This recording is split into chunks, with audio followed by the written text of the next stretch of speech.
Good evening, everybody, and welcome to this virtual mock exam being conducted under the aegis of the Urological Society of India and the Indian School of Urology. We had done a physical mock exam in March. At that time, we had concentrated on the long cases. The exams are around the corner now in July and August for all the postgraduates. So we thought we'll do refreshing for them and also to cover up the other subjects which are not covered during the mock exam in March. So we have designed this mock exam to deal with some of the short cases which are going to be very uh, interactive. So I would request all the students to participate and get benefit out of this virtual mock exam. With this introduction, I would now invite Dr. Ravindra Sabnis, President USI, to give his opening remarks. Over to you, sir. Thank you, Dr. Keshav. Welcome all the students and all the faculties who are now preparing and who are getting ready for the conduct of this mock exam. As you all are aware that the USI does this mock exam as a regular activity. And as a third year exam going student, you must have attended the past mock exams. Previously, all were conducted in the virtual manner, even though there was a COVID situation. But this year we started physical meetings. There is going to be one more mock exam, physical meeting, maybe after the DNB exam. But nevertheless, DNB people have just finished their theory exam. They are fresh in their theory knowledge. But now it is very important to have the practical knowledge, and therefore USI thought that let us give them the benefit of this mock exam, which prepares you for the exam. As you know, the motive of this mock exam is not to give you the knowledge. Now, knowledge you have already acquired. You have read everything for theory. You have appeared for theory. Knowledge is not a problem. But putting that knowledge in a proper way and on the spur of moment, when the case is there in front of you, when the patient is in front of you, when the X-ray is in front of you, when the CT scan is in front of you, that time on the spot how to answer, that is very, very important. And it is just the coordination of your thought process, which we are going to give you the practice, and therefore it is called as mock exam. So this is exactly how you will behave in mock exam. And everybody does same mistake. Everybody goes through the same pattern. And it is not that the person who is coming forward is doing mistakes. Anybody will do that mistake. But I wish the students to make mistakes, because from that mistake, there are many other people who will learn. And these are the mistakes. If you make the mistake and if you point out a mistake, that will actually get fixed up in your mind, and you will not, none of you will repeat that mistake in the exam. That is what is the objective of this mock exam, to prepare you from the exam point of view, not that we want to give you more and more knowledge, which is already being done. So with this short brief introduction and brief objective of this mock exam, I hand over mic to Dr. Arun Chawla, who is the man behind the whole educational activities which are meant for the training. And he will explain further about the format of the exam, what is going to, who are the faculties, who are the students who are going to come forward, and how this exam is going to get conducted. So over to you, Dr. Chawla, who is the president. Thank you, sir. Thank you very much. Of the ISU. Thank you, sir. Thank you, Dr. Keshav. A warm welcome to President, warm welcome to Honorary Secretary, council members, the students and faculty, and the board members of ISU. As Dr. Keshav has already pointed, the aim of this mock exam, very quickly I'll brief. This is an opportunity while you are preparing for final exam to plan, to practice, to rehearse, to improve, to improvise. And I think it's the best time to make use of this 6.5 hours of 2 days for your fine-tuning your preparations.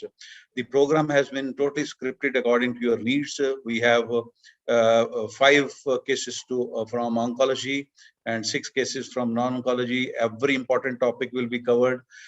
As you are preparing for the exam, for this virtual exam, our faculty have also worked the same passion and with the same zest. So they have also been eager to for this exam, and they'll be bringing to you your positive points, your negative points, your fine-tuning preparation, your communication skills, what you need to look at, and this is the way they are going to help you at the end of the case. They will have a carry-home messages at the end of every case discussion. Apart from cases, important talks have been kept, which covers the urology, which covers pediatric urology, and in overall it covers almost all the spectrum which you will face in your practical exam, barring few things. I wish you happy learning. With this, I hand over to Dr. Ranguri, who is a board member of ISU, to conduct the proceeding further. Over to you, Deepak. Yes, sir. Thank you. Good evening, Honorable President, Secretary, and Chawla, sir. I'm happy to be here to moderate and mediate between the faculty who are going to deliver lectures and conduct cases and the students who are here to take the mock exams. So without further delay, we'll start with the first set of lectures, which are one is on prostate biopsy and the other one is on imaging of a renal mass. There's a slight change in the sequence of the lectures. So the first one would be imaging describing a renal mass, MPMRI and MCU by Dr. Arvind Ganpule. He needs no introduction, but I'll quickly pass on the mic to Dr. Arvind. Sir, over to you. Thank you, Dr. Deepak. I'll just make it full screen. Thank you, USI and ISU, and particularly Professor Arun Chawla for this opportunity. It is indeed an honor for me to be here. I have been given exactly 15 minutes, and I'll maintain my brief. In the interest of time, I have tweaked my presentation as MCUG, RGU, and CT for renal masses. In both the sections, I'll be talking on these 4 points. I'll introduce the procedure, give the normal anatomy, indications, technique, and complications. We straightway start with the AUG and MCUG, and as I told, the flow would be very standard. The indications for MCUG or BCUG are evaluation of urinary tract in pediatric population, structural and functional bladder outlet obstruction and meatus. Evaluation of particularly meatal problems can be done with MCUG. Neurovesical dysfunction evaluation, and finally in stricture urethras and PFUDDs, these particular investigative modalities are very important and very helpful. We go straightly dive into the radiological anatomy as seen in these investigations. Radiologically, the urethra is divided as a pendulous urethra, which is smooth and featureless structure. The bulbar urethra is also smooth in contour and assumes a cone or a funnel shape proximally at the BMJ. The posterior urethra actually consists of the distal membranous segment, which as it traverses the muscular urogenital diaphragm, as you can see in this left-hand figure. And the prostatic urethra, of course, traverses the prostate up to the bladder neck. The useful, important anatomical landmarks which the examiner always asks is the inferior border of the foramina. That actually differentiates the bulbar urethra from the membranous urethra. So always you will be asked to draw a line over here and give the importance of that line. One important thing is this indentation, the asterisk that you see over here. Actually, it is the indentation of the musculus compressa nuda. That is it is because of the fibers of the bulbocavernous muscle which wrap the urethra. And on MCUG or VCUG, these are the structures or the different parts of the urethra that are seen in this way. How is the procedure of MCUG done? The contrast media typically, ideally used should be 60% urographin diluted in normal saline ratio of 1:3. The estimated volume of contrast, remember I said estimated volume of contrast medium is determined initially given the age of the patient. And again, this is a typical exam question. How do you determine the amount of contrast that is to be instilled? Less than 1 year, it is weight into 7 is equal to the capacity. Again, between 1 to 2 years, 2 into age plus 2 into 30, that is the capacity.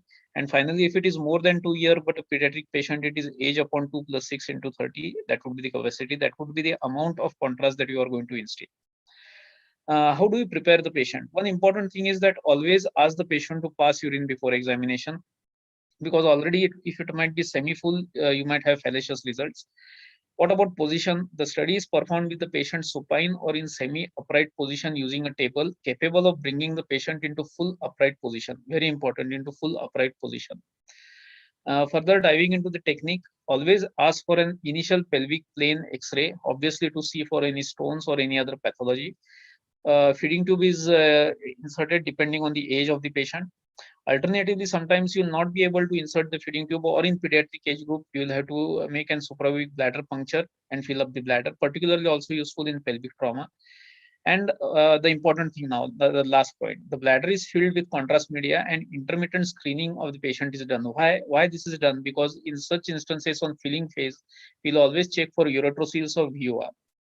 One more important point that always you should ask the radiographer, that always ask for an AP and an oblique films, because this will only demonstrate low-grade refluxes, diverticuli, and any other suspected uretroceles that you are suspecting. Before going further, we'll also go into the procedure of a retrograde urethrogram, also called sometimes as ASU, ascending urethrogram.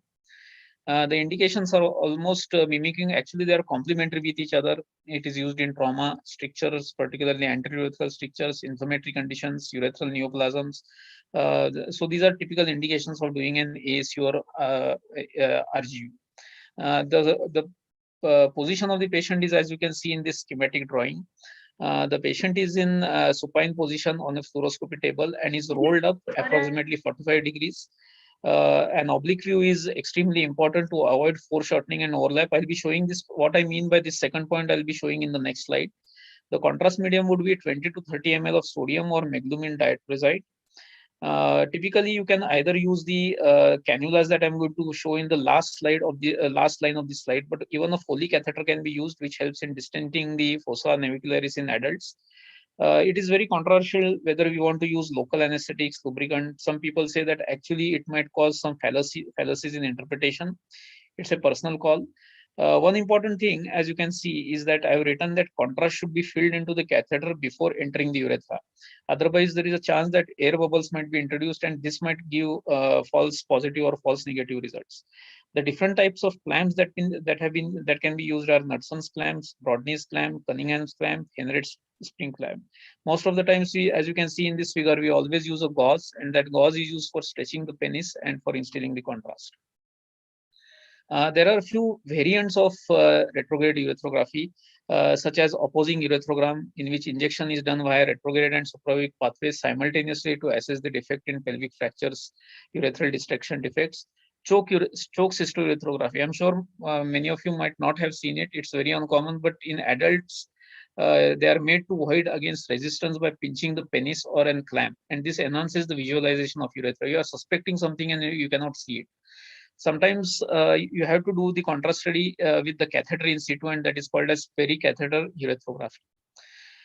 All procedures are not devoid. In fact, none of the procedures is devoid of complications. So you do a procedures, you are bound to have complications. So MCU or RGU also has got complications related to radiation exposure, particularly infection. So always make sure before doing this procedure that you have got a negative urine culture. You might introduce iatrogic trauma, bleeding, inadvertent catheterization into vagina, sometimes even in the ureter in females. Unusually, but bladder perforation has also been reported.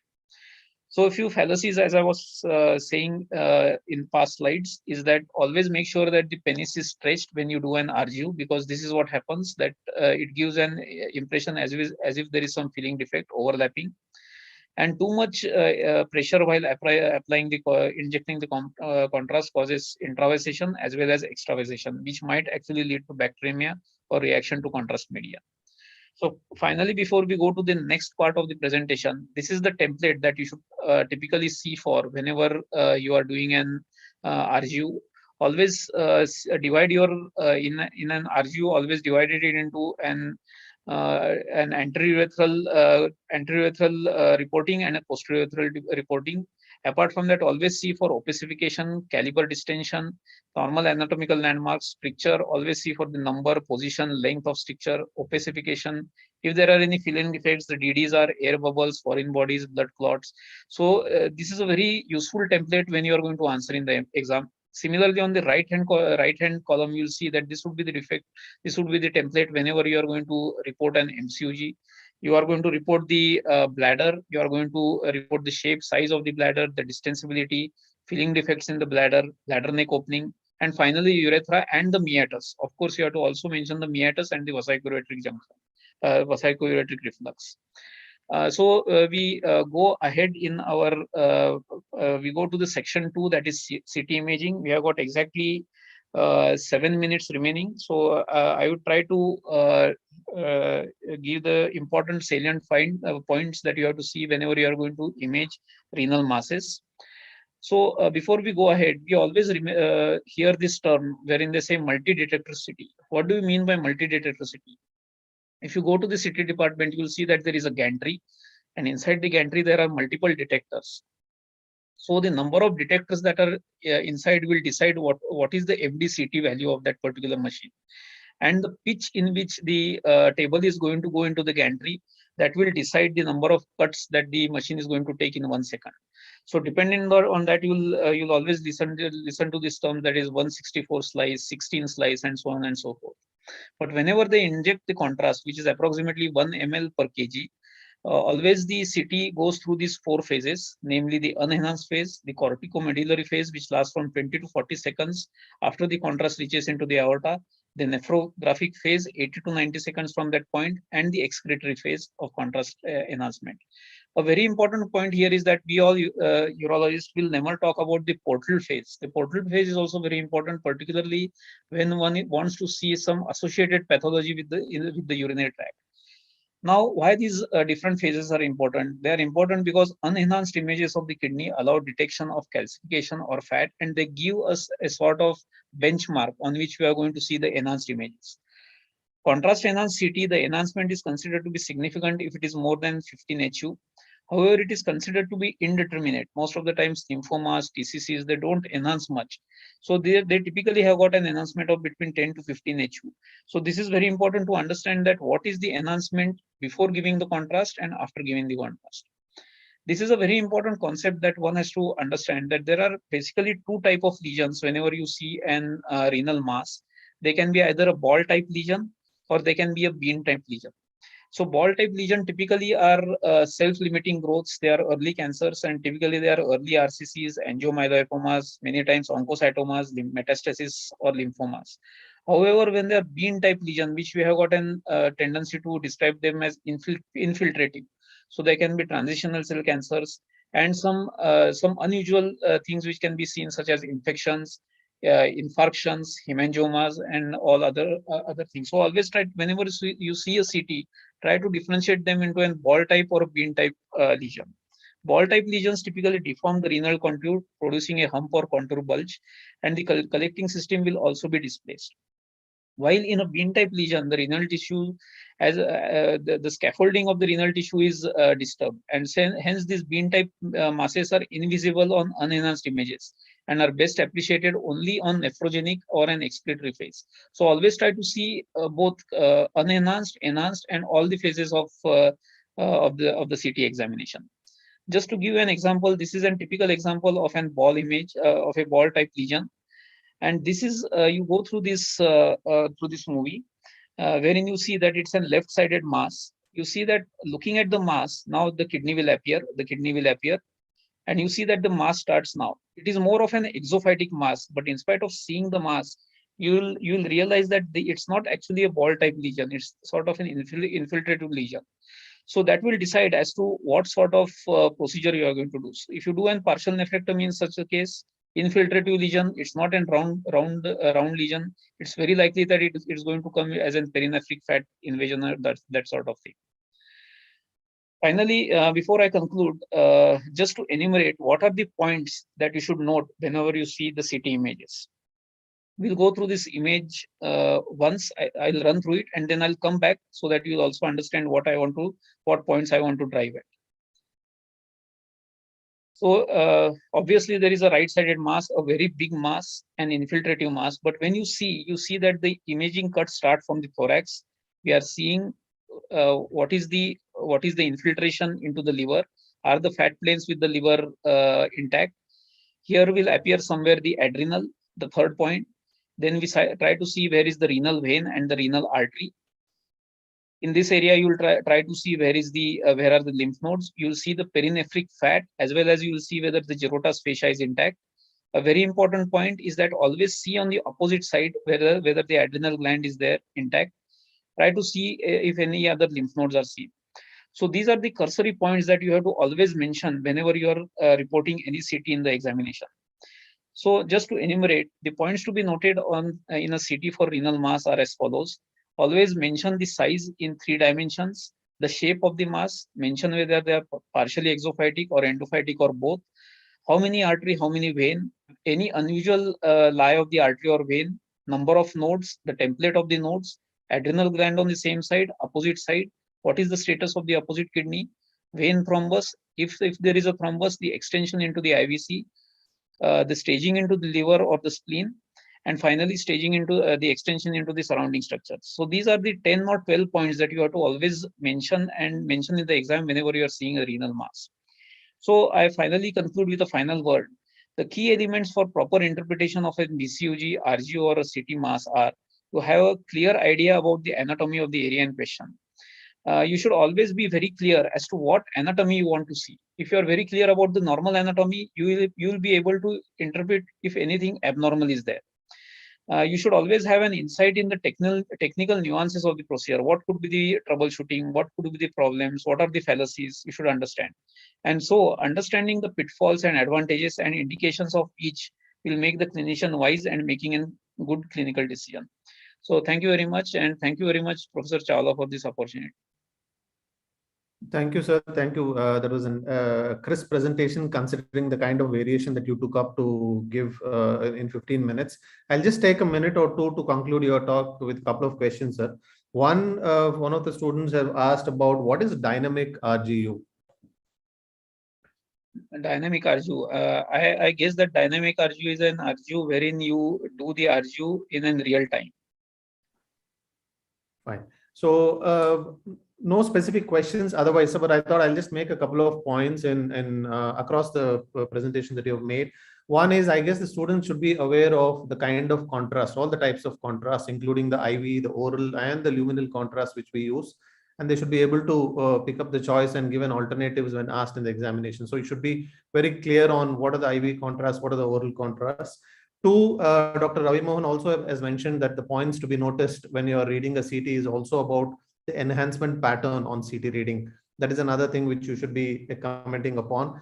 And maybe another point I could add is you might not have a dynamic video form of a CT in examination. You might be given films most of the times. You should also be able to assess what is the thickness of each slice cut. Maybe it's a 5 mm or a 10 mm cut. So that actually impacts your final result when you're actually reading a film in an examination. So that would be it, sir. It was a great presentation from you. Thank you for the contribution, Dr. Arun Ganapule. We'll move on to the next talk by Dr. Swapan Sood. It will be on prostate biopsy. Dr. Sood? So you're mute. Can you unmute yourself, please? Can you hear me now? Yes, sir. Nice and clear. Okay. Should I start my presentation? Yes, sir. Please share your presentation. Can you see the screen? Yes, sir. Very well. You can make it full screen, sir, and then go ahead with your presentation. Is that okay now? Not yet, sir. Can you make it a full screen, please? It's still on view mode.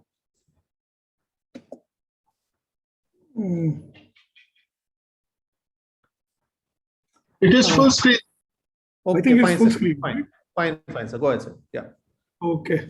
So good evening, everybody, and thanks a lot to Arun for allowing me to join this session. It has been pretty extensive with Dr. Ganapule. Really brought out very smart nuances in his talk. So my talk is much more basic than what Arvind has told. It's basically TRUS biopsy, some nuances, and some basic considerations about the transrectal ultrasound guided biopsy. And I understand that it is oriented mostly towards exam-going postgraduates, and I'll try to elaborate the information as we go along. Okay, so the first thing we must know as people going for the exam is that what are the indications for the prostate biopsy.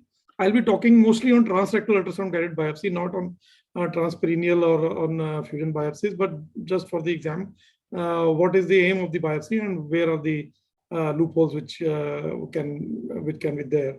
So number one is the indications of prostate biopsy. The first thing we need to know is that an elevated PSA is not the only indication for a prostate biopsy, and the abnormal digital rectal examination is a really important examination when you are doing when you are examining a patient. It is elaborated with this talk with this paper, which is although a little old, from 2007, the Washington Prostate Cancer Study. But the impact of the study came from the number of patients, number of subjects they had studied, and almost out of 36,000 patients, 10% had a prostate biopsy, and almost 6% underwent a radical prostatectomy, and 14% had a diagnosis on DRE alone. So of these 10% patients who underwent a radical prostatectomy, who were diagnosed as prostate cancer, 14% were diagnosed. 1/6 of the patients were diagnosed on abnormal digital rectal examination. The second thing we need to know is about the nuances regarding the PSA.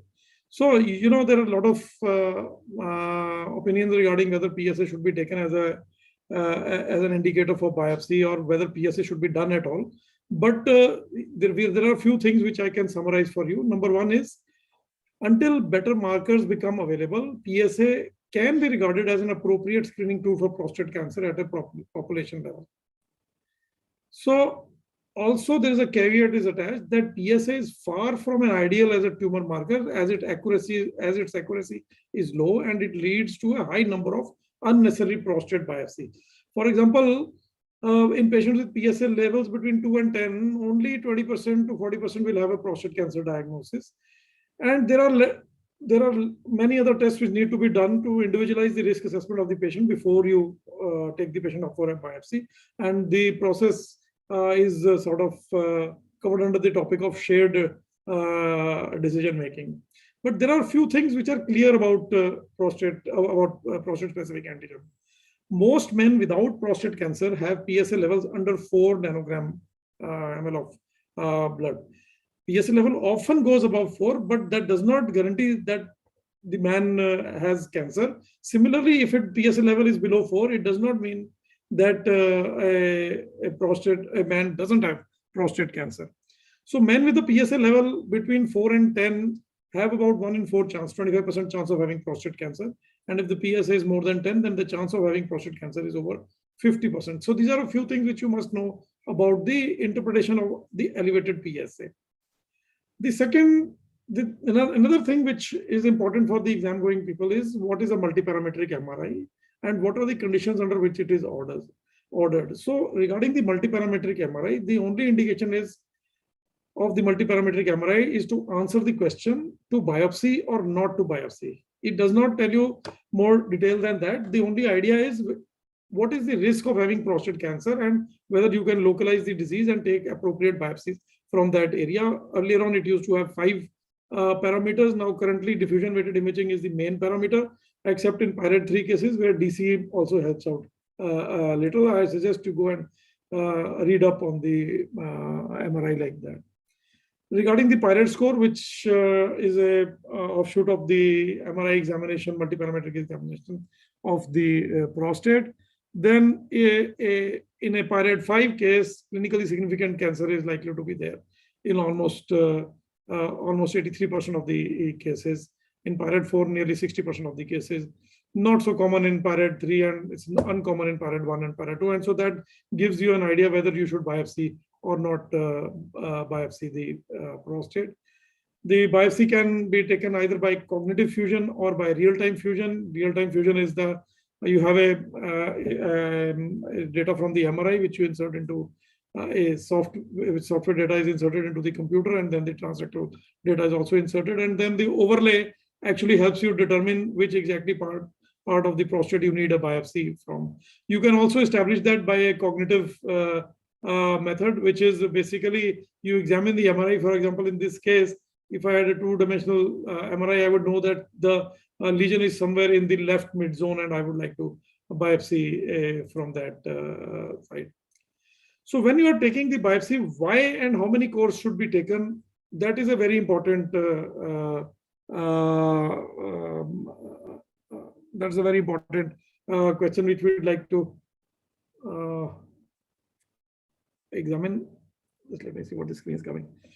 Which we need to know what is the ideal number of cores which we should take, where should the cores be taken from, how we should label the cores so that ourselves and the pathologist is on the same page, and then what about the pathologic processing of the cores. So once you start taking the cores, there are three kind of biopsies: the sextant biopsy, which is a 6-core biopsy; the extended protocol, which is the extended sextant, which is the 12 to 14 cores; and then of course there's the saturation protocol, where then more than 12 cores are taken, and up to 30 cores can be taken. And so this is what is the impact of the number of cores on the results. So CDR is basically cancer detection rate. So if we compare the extended versus the sextant biopsy, which basically means the 12-core biopsy versus the 6-core biopsy, which means 6 cores from one lobe versus 3 cores from one lobe. So there is increased cancer detection rate in the extended version. It reduces the need for repeat biopsy, and there is more accurate grade concordance. Grade concordance means, so supposing you take a biopsy and you have only 1 core with you, and it is labeled as, let us say, Gleason score is 3 in that, but there might be another part of the prostate with a Gleason grade 4 or grade 5. And what basically happened, because of the lack of material which you had, you underdiagnosed the cancer grade, and you did not get a good grade concordance when you did a radical prostatectomy. You didn't know exactly what grade you were dealing with. So extended has a more accurate grade concordance as compared with sextant, because this is directly related to the amount of material which we get from the prostate, and it did not unnecessarily detect insignificant cancers, then resulting in change in treatment protocols and impacting the lifestyle of the patient. As we know, a lot of radical prostatectomies can be avoided simply by putting them on observation, and we don't need a radical prostatectomy for all cases of prostate cancer.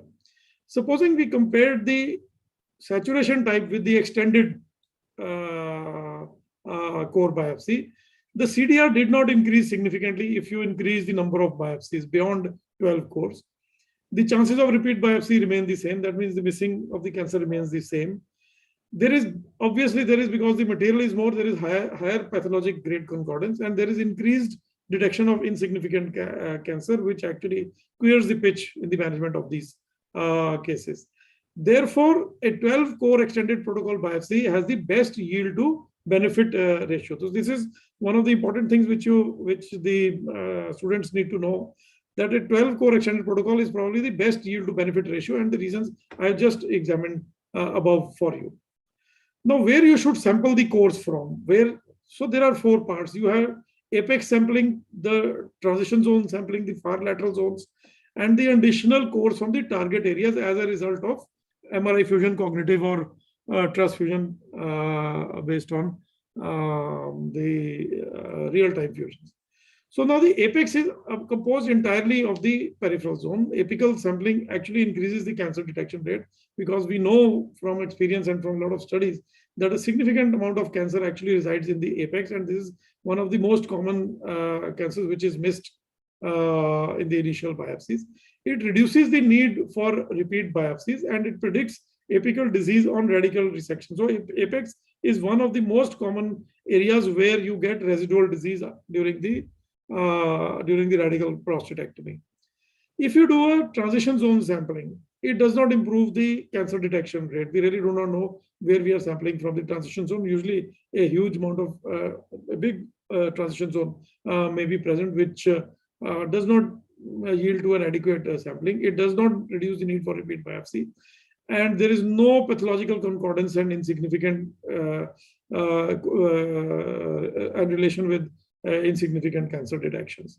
So there is no real point in doing a transition zone sampling unless you are having a direct indication that there is a existing disease in the transition zone. About the far lateral zone, which is composed entirely of, again, because of the peripheral zone. And we know most of the cancers occur in the peripheral zone. So it becomes important to target the far lateral zone for the biopsy. It improves the CDR and reduces need for repeat biopsies, increased pathologic concordance, and does not detect the insignificant cancers. Of course, if you do additional course from target areas, for example, if you did a digital rectal examination and you saw a hard area, you should biopsy from that. If you did a transrectal ultrasound, there was a hypoechoic zone in the peripheral zone, yes, it's a good idea to biopsy. And if the MRI is telling you, besides the systematic biopsy, you can also undergo you can also do a biopsy from the target areas. This is a typical target plan. It is telling you the let me see if I can. So it is telling you the labeling plan. This is the left far lateral zone, up and number 1 and number 2, then the left base, left mid zone, the right base, right mid zone, right far lateral, and the right far lateral 2 biopsy. And these are the apical biopsies: left apical 2, left apical 1, right apical 1, and right apical 2. So typically in the apex, they'll try to maintain the odd numbers towards the medial side and the even numbers towards the lateral side. So that gives a good labeling protocol, which your pathologist can easily understand. And when you see the biopsy report, then you can recall where the biopsy was taken from. So there are 2 kinds of biopsies which we do: the initial biopsy, transrectal ultrasound guided biopsy, and the other is the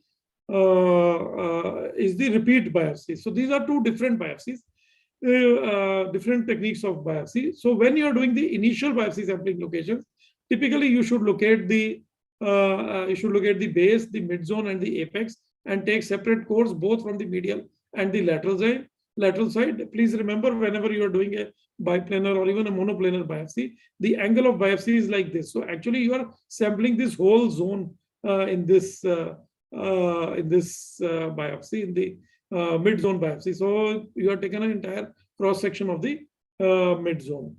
So what are the indications for repeat biopsy? So if the previous biopsy was negative, high-grade pin in only 1 core is not significant. Atypical small acinar proliferation is indication for a rebiopsy. It's usually what happens is, in an ASAP, what you have done is actually taken it from the edge of the tumor, and that only shows atypical proliferation, and the pathologist is not committed whether there is a malignant cells or there or not in the biopsy. The common site where you miss is the anterior peripheral zone and the transition zone. So if in the repeat biopsy, if the previous biopsy was negative and you remember where the previous tracks are, which is quite possible when you are doing the fusion biopsies, the real-time fusion biopsies, the tracks are recorded, then there is no point in doing biopsy from the previous tracks. And you must consider MRI guided or trans-guided technologies to do the trans-guided fusion biopsies to do the repeat biopsies. Now, supposing the previous biopsy was positive and you had put the patient on active surveillance, in such a case, you need to use the previous tracks because you know that the cancer was there. And what you need to know is whether the cancer has changed character over the last biopsy, which will tell you whether you need to accelerate the treatment or need to keep holding on. So typically a yearly biopsy protocol is followed. Like I tell all the students, active surveillance is not inactive. So you have to do a yearly biopsy to keep the patient who's suffering from prostate cancer, to keep making sure that there is no progression in the prostate cancer. The repeat protocol should always include the anterior zone sampling, and the PSA kinetics are really not an indicator. Bhai, acha PSA ne increase kiya, to aap biopsy repeat nahi karenge in the active surveillance zone. So how you will increase the sample return in the repeat biopsy? So you see, these are the previous tracks. The dotted portions are the previous tracks, and the solid arrows are the new tracks which you have made. These are for those patients who were previous biopsy negative. So these are the areas you had missed the anterior horn or in the transition zone. So you must take biopsies from there in all the 3 zones: the base, the mid, and the apex. So as you can see, compared to the previous biopsies, the biopsies are higher and from the transition zone, so that the anterior zone is sampled. Sir, if you can wrap up in 2 minutes, please.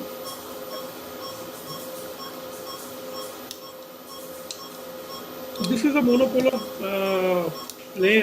monopolar transrectal ultrasound. This is basically a transvaginal ultrasound, and this is then loaded with a biopsy guide. You can see this is basically an ovum pickup guide, and the transrectal, the monoplanar probe has the array at the tip of the prostate. Can you see this? This is at the tip. This is the array, and the needle will come out from the biopsy over here. This is the plane in which the ultrasound is moving. So you can pass the biopsy guide, and it will come out in the plane of the array, and you are able to visualize it on the ultrasound, and you can see and you can direct the biopsy in whatever direction you want. So this is how you will manipulate the probe. I'm sorry. I don't know why this has stopped working. So this is a monoplanar biopsy. The patient is in the transverse, in the lateral position, and the probe has been inserted. And as you can see, I'm going to biopsy from the right lobe. And if I have to biopsy from the left lobe, I will just turn the probe clockwise till the biopsy guide reaches the 6 o'clock position, and I'll be able to take biopsies from the left lobe. I'll just skip these slides, and this is a slide showing the local anesthesia. One of the important questions: how much local anesthesia and where to give. So if you can see over here, the needle is, these are the seminal vesicles, by the way. That's the bladder up there, and basically at the level of the seminal vesicles, just lateral to the prostate, this is the local anesthesia is being inserted. You can see the needle coming up right there next to the probe. And if you are going to do it, this is the left seminal vesicle, and you insert 5 to 10 ml of 1% xylocaine at this area, and some people will also insert another 5 to 10 ml at the tip of the prostate, but typically doing a left side and a right side injection of the local anesthesia will suffice. This is a biopsy. This is a video showing how biopsy is taken with a monopolar ultrasound. The monoplanar probe, actually biopsy is taken in the transverse section. Biplanar biopsies, I'll just show you in the following slide.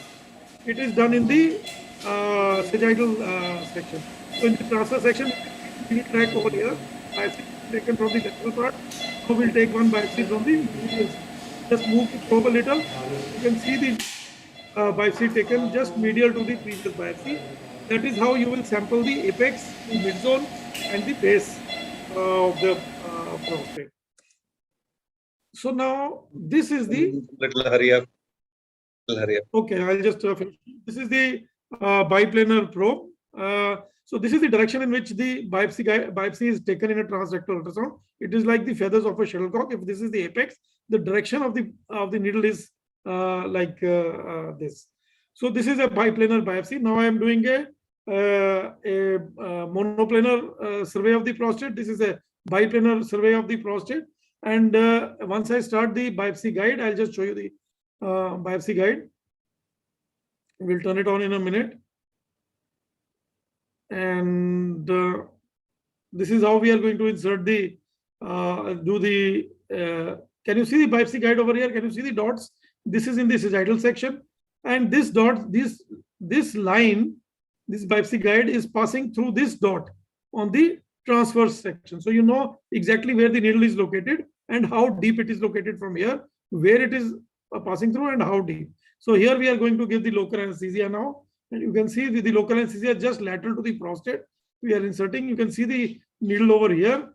And this is how you do the local anesthesia in the biplanar probe. Let me see if I can hasten the biopsy, but it's going to take its own time. Let's skip that. So one of the important things, how to process the specimen, the location-based labeling is important. We should not place more than 2 cores in a single container. It reduces the detection of cancer. reduces the accuracy of prediction, causes tissue tangling. So the proposed labeling strategy we had discussed earlier also, you should prepare the vials in which you are going to put. There are 6 vials on the left side, 6 vials on the right side. They are pre-labeled, and as soon as the surgeon takes the core, it is put into the respective core. 2 special vials are kept for the target biopsies. Thereafter, you can label and send the biopsies to the pathologist. Must mention the PSA. If you have done the MRI, must mention the MRI findings.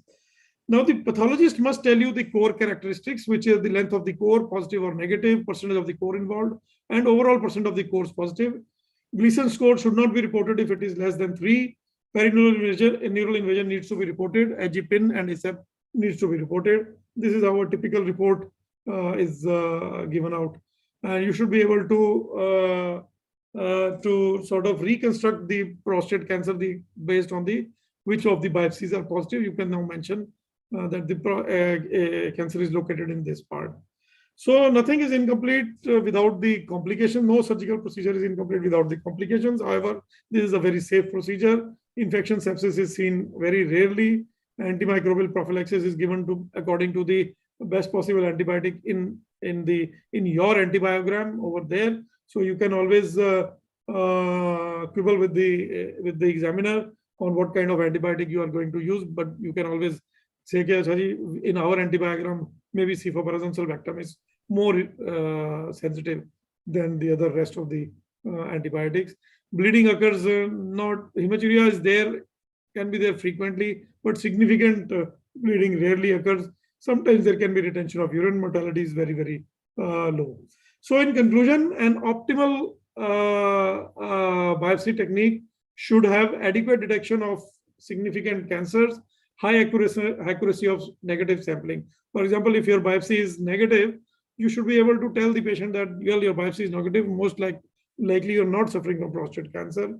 There should be good pathologic concordance and allow correct risk stratification. So the recommendations are, it should always be a transrectal ultrasound guided biopsy.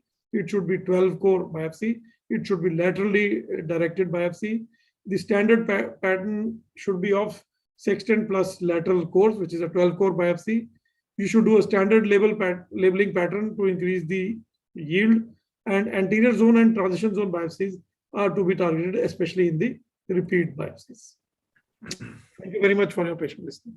Thank you, sir. Thank you for that detailed talk on prostate biopsies. But I guess there are a few questions which we'll take at the end of the session, sir. We'll now move on to the next part of this evening, that is about the case presentations. But I'll hand over the mic to my colleagues and friends, Dr. Ravi Mohan and Dr. Ashwin Tamankar, to take it to the next session of case presentations. Dr. Ravi, Ashwin? Yeah.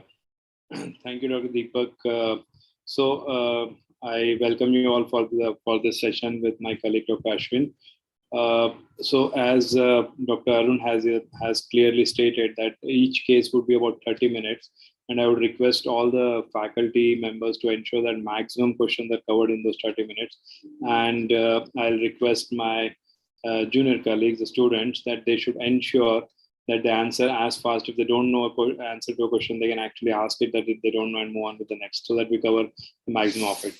So we move on to the first case presentation. That would be by Professor Anup Kumar, and I think he needs no introduction. So Dr. Anup, welcome. And are the candidates who is going to take up the questions ready? Sir, we have 3 candidates, Dr. Deepal Panara, Dr. Hari Shankar, and Dr. Deepak David. And who is going to lead it? I request all the 3 to please unmute.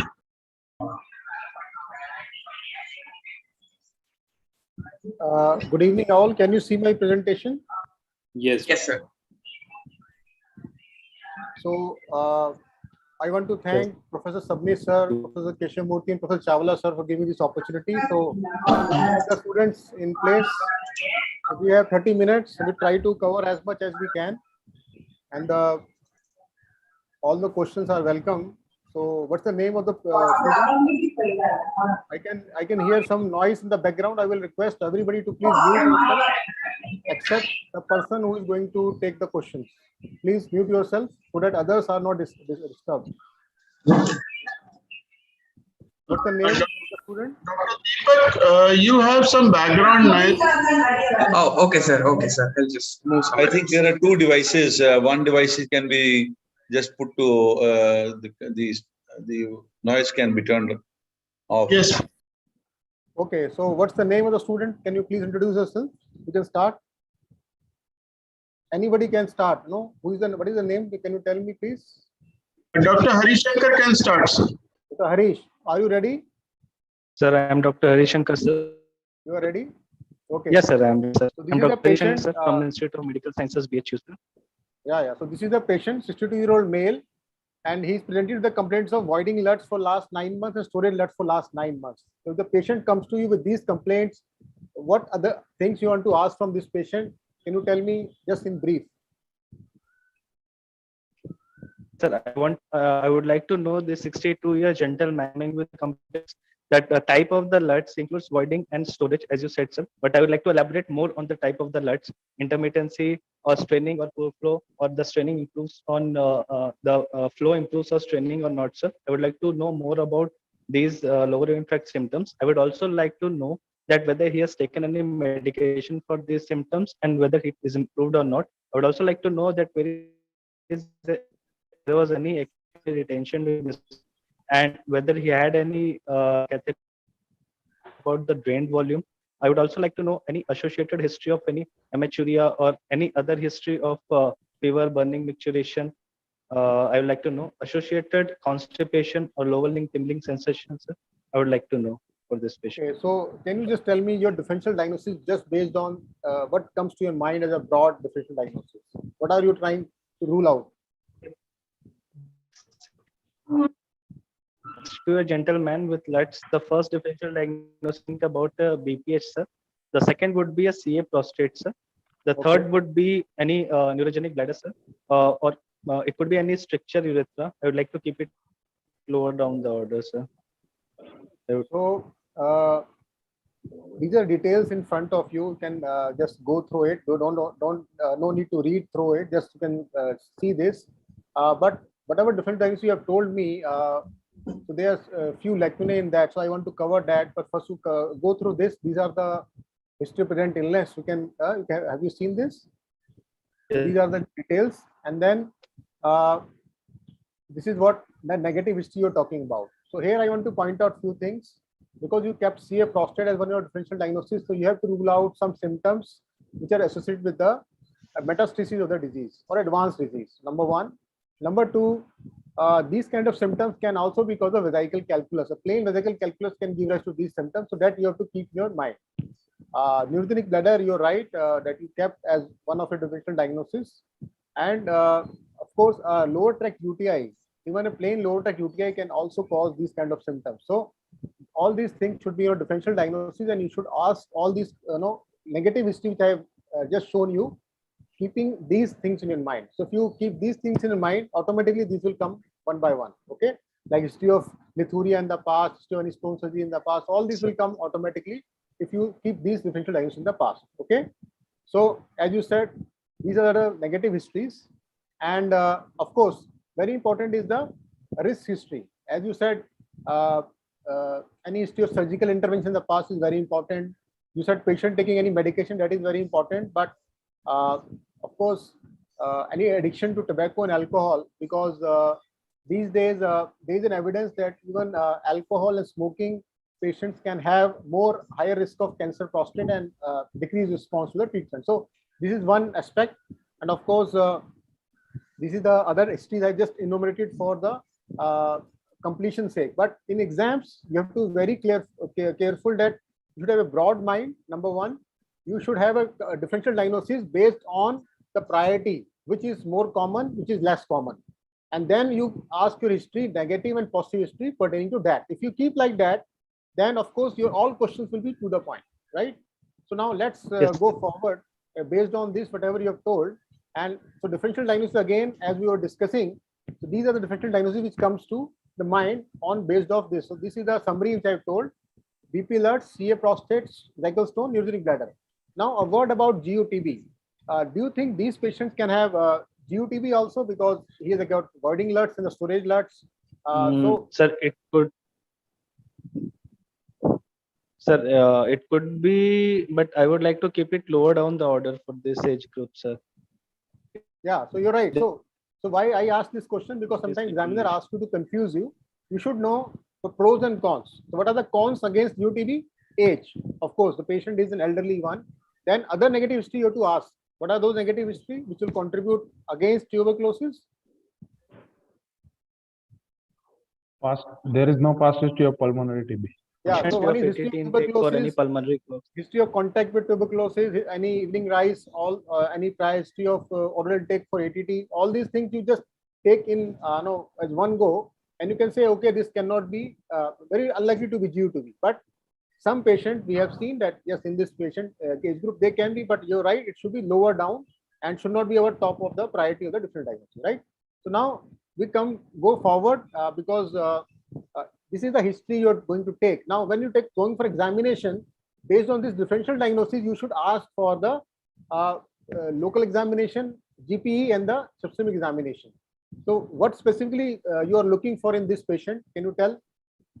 In local exam, in the first is the GPE, and then the examiner examination. Sir, in the general examination, I would look for any pedal edema associated with. Like to look the height, weight, BMI in the patient, sir. No, and we are asking a specific question. So, like, do you think one is pallor? I agree. Icterus, vitals, of course, you will see. Anything specific in general physical examination which matters in this case? Sir, ECOG will be important for this patient, okay. Sir. And ECOG status, sir. I would like to examine the back and spine of the patient in general examination. Do you think lymph nodopathy has some role? You can have supraclavicular lymph nodes, right? Yes, sir. Because I would like to look. Yeah, because your second different diagnosis was CA prostate. That's why I said. So as an examinee, you should be a broad mind. You might not find in most of the patient, but some patient you might find. To look for it, right? Abdominal examination, of course, what are you looking for? If you keep this differential diagnosis, what can you feel in abdominal examination, or what can you palpate? Anything? Bladder is palpable. Sir, I would like to look at the fullness. Yeah, sir. One is bladder can be palpable, right? Then, and anything else? There could be a renal kidneys can be palpable, sir. Yeah, so there can be obstructive uropathy leading to because of palpable kidneys, right? These are the possibilities you should keep in your mind. Okay. Now, what is very important is the local examination, and I'm just giving the examination findings so that we can save some time. So this is the DRE finding. You can say there is a grade 2 prostate with hard nodule in the right lobe. So when you do DRE, very important things that you should talk about all these things which I mentioned here: median sulcus, overlying mucosa, and then of course along with that is a focused neurological examination. So can you tell me what is all which include in FNE? What is focused? Sir, I would like to. Sir, I would like to look at the perineal sensation, sir. I would like to look at the anal tone. I would like to look at the bulbocavernous reflex, sir. Okay, good. So and you should know you should know the root value, the reflex. Okay. I'm not going into the details of the BCR, but as an examiner, you should know the afferent and the efferent pathways of BCR and how to elicit it, right? So now, based on this, do you think your differential diagnosis remains the same, or you want to change now the priority? Sir, my priority would be now CA prostate as the first differential diagnosis. Okay. Like so now, what are the DDs of a palpable nodule in the prostate lobe? What are DDs? Can you tell me 1, 2, 3, 4? Sir, first DD would be a carcinoma prostate, sir. Second would be a granulomatous prostatitis. Third could be a chronic prostatitis, could also present as a palpable nodule. Sir. So these are three. Tubercular nodule could also be. Granulomatous is same as tubercular, and sometimes a prostatic calculus. Prostate cyst. Okay, the cyst in the calculus impacted in the prostatic urethra can be felt as a nodule there. So these are some of the differential diagnoses we know. But as you said, because we have a nodule now, so CA prostate will be on the higher side as compared to BP with LUTs, right? But still, we have not ruled out stone. Of course, we have slightly ruled out the neurogenic bladder is out. UTB is almost out. and infection we still don't know, it might be still there, right? So now what investigation you want to ask for this patient? Sir, first investigation I would like to do uroflowmetry, urine culture. I would like to do RFT, ultrasound abdomen KUB with PVR, and along with the PSA, sir. Okay, so these are the first set of investigation we ask as a diagnostic set of investigation. So don't talk about, I will ask for hemogram, LFT now, sugar. Don't talk about like this. Talk about the focus investigation, which will help you to pinch the diagnosis. So as he said, urine routine examination and culture, this is normal. We asked for a AFT and PSA is 15. So now if you get a value of PSA, which is 15, do you think the value of PSA, you want to do something else, or you take this value, as and you go ahead with the further investigation? What should you do when you get 15? So this PSA of 15, I will consider it as a significant, sir. And I would like to investigate further for this higher PSA value, sir. What I was trying to ask you is that one value of PSA sometimes is not very clear. One is you should rule out infection in the urine. And we already have seen the culture was sterile, but you always look for infection in the urine, number one. And it is advisable to have the repeat PSA, although it's not practically possible, but if it is possible, try to repeat one more PSA just to be on the safer side. But yes, this is the PSA. Ultrasound you asked for. Now, this is the question which we commonly ask from you if you have a localized kind of prostate as your case. If the PSA falls between 4 to 10, what all things you can do?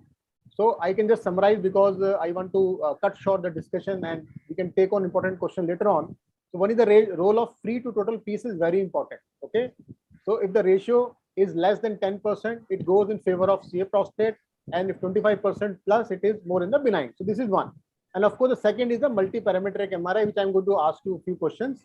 But now there is no role of PSA velocity and PSA density in this category of patients. Okay. So this is for as a summary for all of you. If somebody asks you, this is the answer you're going to give. Ultrasound, I'm just going to show you the finding. So prostate is 46 gram and post-void is this. Upper tracts are normal, right? You asked for uroflowmetry, which is rightly said, and this is a uroflowmetry, right? Qmax 8.7 and this is a residual volume of significant 100 ml. So now my next question is, do you think this patient requires MRI or not? Sir, like to do a MRI or MRI. So what kind of MRI? So you will ask one question. To look for the nodule and what? If you ask for MRI, what sequence you want to MRI prostate. And do you think MRI should be done before biopsy or after biopsy? There are two questions which are going to be asked from each of you if you get this case. So the first question is, which MRI? Multiparametric or a normal MRI or something else? Sir. Can you hear? I would like to do MRI before biopsy. Yeah. So when we say why before biopsy, because we have few things in favor of that. That is number one, after biopsy, there can be some artifacts which might be interpreted as a higher stage on MRI, number one. And then we say after biopsy, you have to wait for 4 to 6 weeks. And that will might delay the treatment, because you have to stage the disease. This is the argument in favor of this. But then there are those people who say, I can do, after biopsy, I can do MRI because anyway I have to wait for 6 weeks. So this is the argument in favor of doing the MRI after biopsy, but it is recommended to do it before biopsy. As I said, these are the two advantages, and all the major centers, as the guidelines also say, should be done before biopsy. Now, another question is, it is multiparametric or biparametric. So you should know this. In today's era, biparametric MRI is also becoming more popular because of the few reasons. I will come to that, but if you look at this MRI picture, can you tell me what is the finding?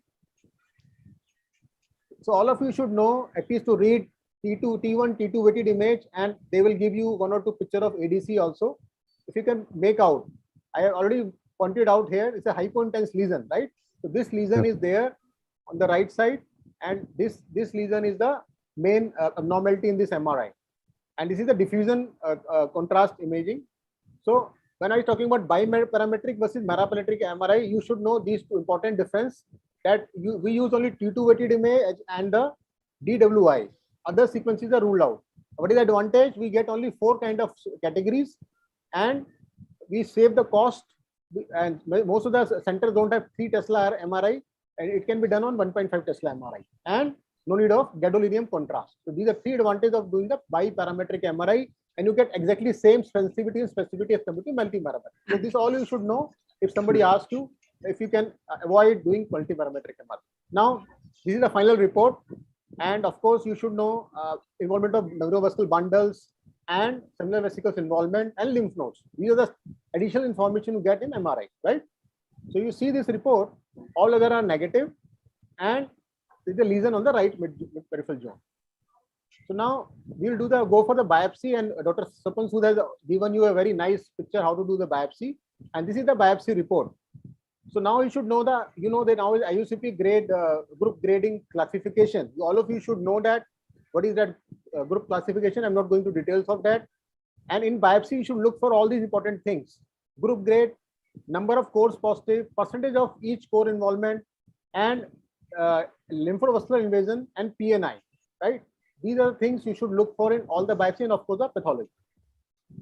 So now the next important question is, how will you stage the disease? So if any oncology case you get, first you made a diagnosis, next is to how to stage the disease. So can you tell me what staging investigation you want to do in this patient? Bone scan and CT abdomen pelvis. So again, Yes, as per the guidelines, you can go for one cross-sectional imaging like CT.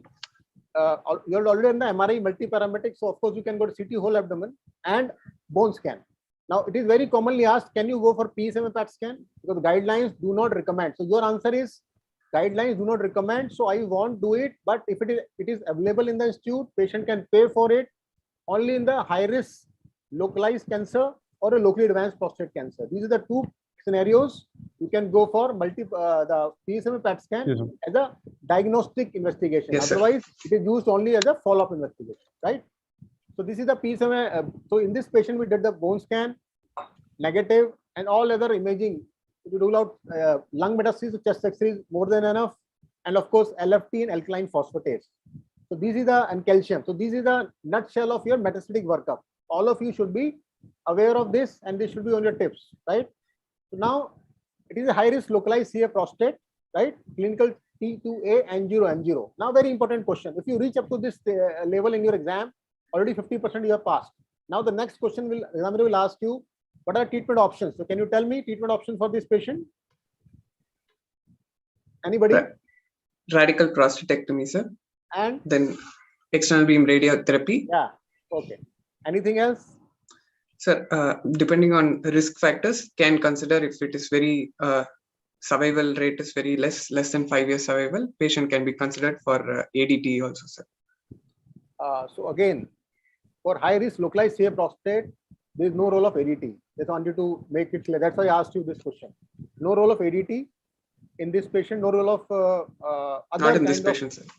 Not in this patient. That's what I'm saying. In this patient. So this patient, that no role of active surveillance. These are very clear things. No active surveillance and no ADT. So what are the options you have? These are the 2 options: RP versus RT. This is you're going to be asked.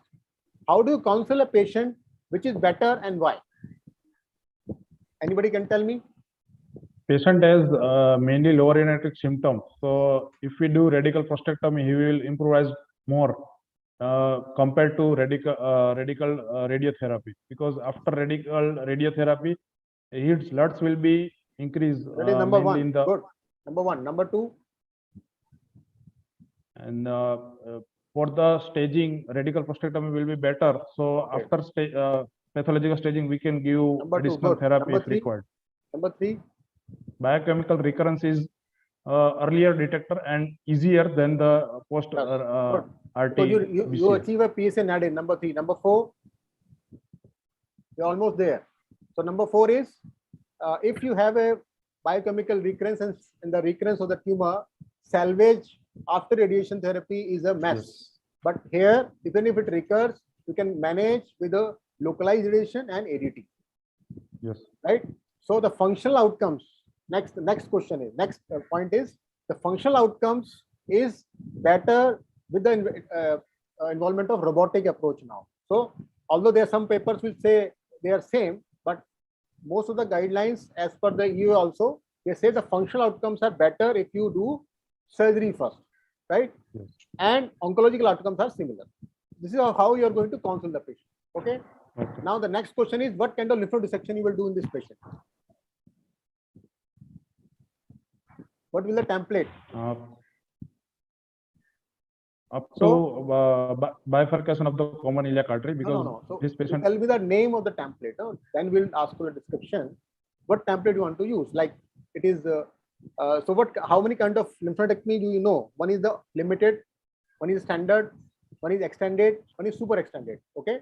So for low risk, no need for lymphodectomy. Number one, this is clear. For intermediate risk and high risk, you go for extended lymph node dissection, right? Yes.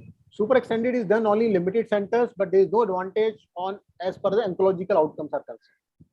Then you should know the template. So I'm not going for the details of that template, but normally the super extended, nobody does. Extended, you can go up to the common bifurcation above it, that is the proximal. Then laterally it is up to the external iliac artery, and then posteriorly the obturator nerve, and laterally and medially is the internal iliac artery and the peri-iliac tissue. So this is the template we use for the extended.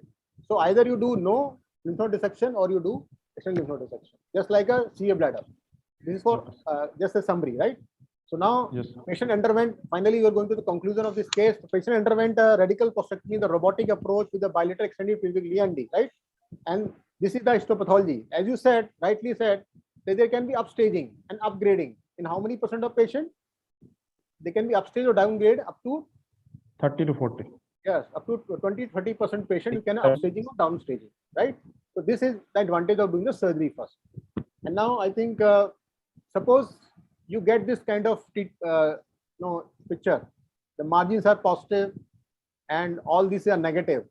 What should the treatment? Now, if you are reached this level, already you are crossed your passing mark 75%. Now you're going for the D viva, right? So still, I just want to, because I expect that you will cross that level and you will reach D viva. So if you get this kind of margin positivity, what's the treatment of this patient? Radiotherapy should be given to the patients. So, Okay, okay, sir. So what happens is, if you have a focal margin positivity, only at the, like in this case, only one margin is positive. What is important is to look for the other factors. One is the Gleason grade. The Gleason grade is 8 and above. That is a high risk, number one. Either any involvement of seminal vesicle invasion or extracapsular extension. This is negative. If it is positive, it goes in the more higher risk. Then how many margins are positive? Single, unifocal, multifocal. And then of course, what is the extent of involvement? Less than 1 millimeter is a distance from the positive margin, 1 to 3 and more than 3. This is the other factor. And the very important is, what is the Gleason grade at the margin level? So these things should come to your mind, and this can be a short question also in your theory exam.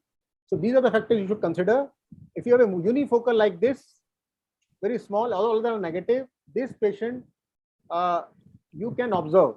You can observe, and you will get a repeat PSA after surgery. 1 month to 6 weeks. Yeah, after 1 4 week. to 6. After 1 month, you look for the P's and adder, and you keep on following the patient, right? And suppose patient in the follow-up, PSA starts rising. What is the definition of biochemical recurrence? More than 2 nanograms when it crosses. No. Sir. More than So 0.2. More than So the answer 0.2. is 2 consecutive. 0.2. Yes. 0.2. Yes. 0.2, 2 consecutive values, right? And this is the biochemical recurrence. Then you go for which investigation? If you have a biochemical recurrence, yes. So here lies the answer. PSA PET scan is recommended for the follow-up. Not as a diagnostic, but yes, high risk, I said, localized and locally advanced, you can do if it is available in your institute and it is patient can afford it. What are the advantages of doing the PSA PET scan over the bone scan? Number one, it can tell us about the soft tissue metastasis, like lymph nodes. They're better detected on the PSA PET scan. Rest of the things you are going to detect on CT scan or MRI. So that is the one advantage. Plus sensitivity and specificity of PET scan is more than the bone scan, right? So Can we wind up? You should know pros and cons. So now I think you have almost reached the last part of the discussion, and because half an hour is over, I just want to tell you a few important things regarding this case to all the candidates. One, you should have a broad mind. When you get a case like this, you should not think that this is CA prostate or it is only LUTS. It can be anything, as I said.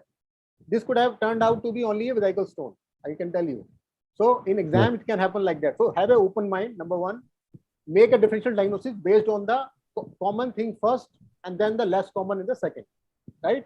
Ask the histories, positive and negative, as per this differential diagnosis. Do the examination as per this differential diagnosis and do the investigations as per this differential diagnosis. If you go like that, you will never go wrong and you will never miss anything, right? So this is the basic thing you should know. You should know about the Pirate scoring. I'm not covered because at only 30 minutes. Pirate scoring you must for you. What are the advantages of getting the Pirate scoring? The significance of clinical significant tumors is Pirate 4 or 5. If it is there, that means this patient needs biopsy. Up to 1, 2, 3, you can still follow up the patient. This is the summary of a Pirate scoring, right?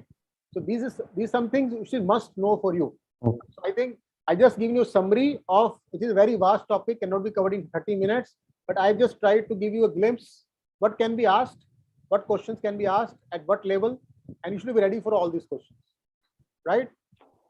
So I think, sir, we are in time. Thank you, Dr. Anup, for a very succinct presentation and bringing out very important questions for all the three of them who participated and also for all the residents.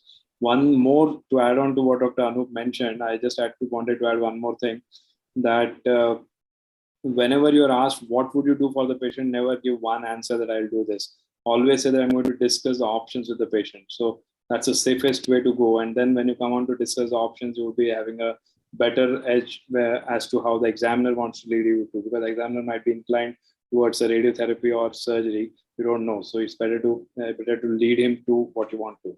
So all the best to Deepak, Deepal and Harishankar for a nice participation, and over to Dr. Ashwin.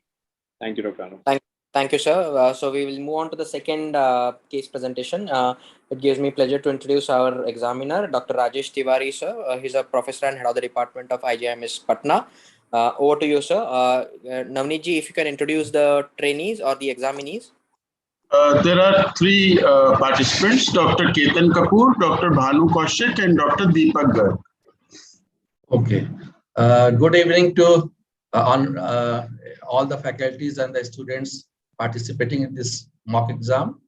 Honorable President, USI, Secretary, USI, and Dr. Chawla, Chairman of Indian School of Urology, and all his co-chairpersons for this mock exam session. I am grateful for giving me this opportunity. So let me start straight for the case. I am sharing the screen.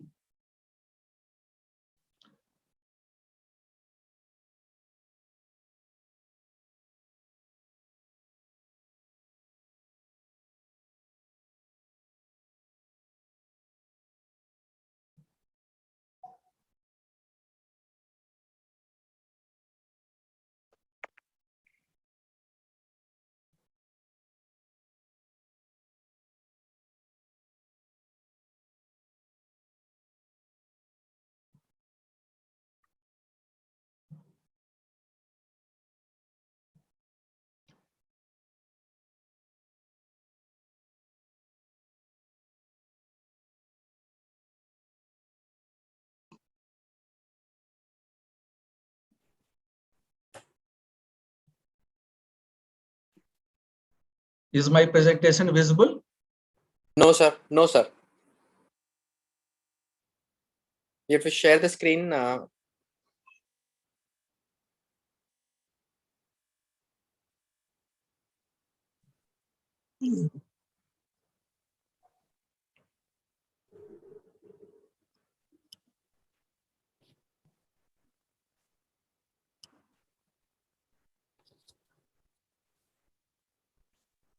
It's getting loaded, sir. It's seen, sir. Please go ahead, sir. Yes, sir. Okay. And so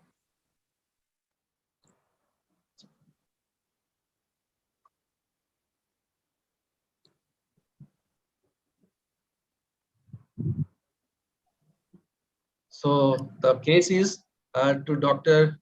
Ketan and Dr. Deepak. 72-year-old gentleman who came to my OPD with the chief complaints of increased frequency of micturition, poor flow, straining to void, sense of incomplete voiding, and low back pain for 3 months. So with this chief complaint, how will you question the patient further and take the history? Dr. Ketan? Good evening, sir. So with this 72-year-old gentleman presenting with obstructive and irritative LUTs, the duration has been given for 6 months and 3 months. I would like to elaborate more since first I would like to get is there any history of any instrumentation present? Is there any history of fever? Is there any history of any recurrent UTI in this patient? Is there any history of any flank pain? Are these symptoms associated with any hematuria? Also, I would like to get history for any chronic kidney disease in which he is experiencing any low urinary output or lower limb edema or facial puffiness. Since he's having storage symptoms, I would also like to elicit any past history of exposure or anything to do with genitourinary tuberculosis, although this is a rare age group. However, with storage LUTs, then since at 72 years old with 72, again, any history of instrumentation or any previous surgeries would also be required to be taken. Also, history of diabetes and any sensation, lower limb tingling for neurogenic blood, I would like, and history of constipation. So this is all about the history of present illness. Patient was apparently well 6 months back. Then he had LUTs, had low back pain for the last 3 months. He was catheterized 2 months back for bothersome symptoms, but subsequently removed. No history of urgency, hematuria, pain, abdomen, and incontinence. No history of weight loss or appetite, and bowel habits are normal. Erection is normal, sleep pattern is normal, except when he loses sleep because of urge to void. So you will also ask for, I think, about the comorbid conditions.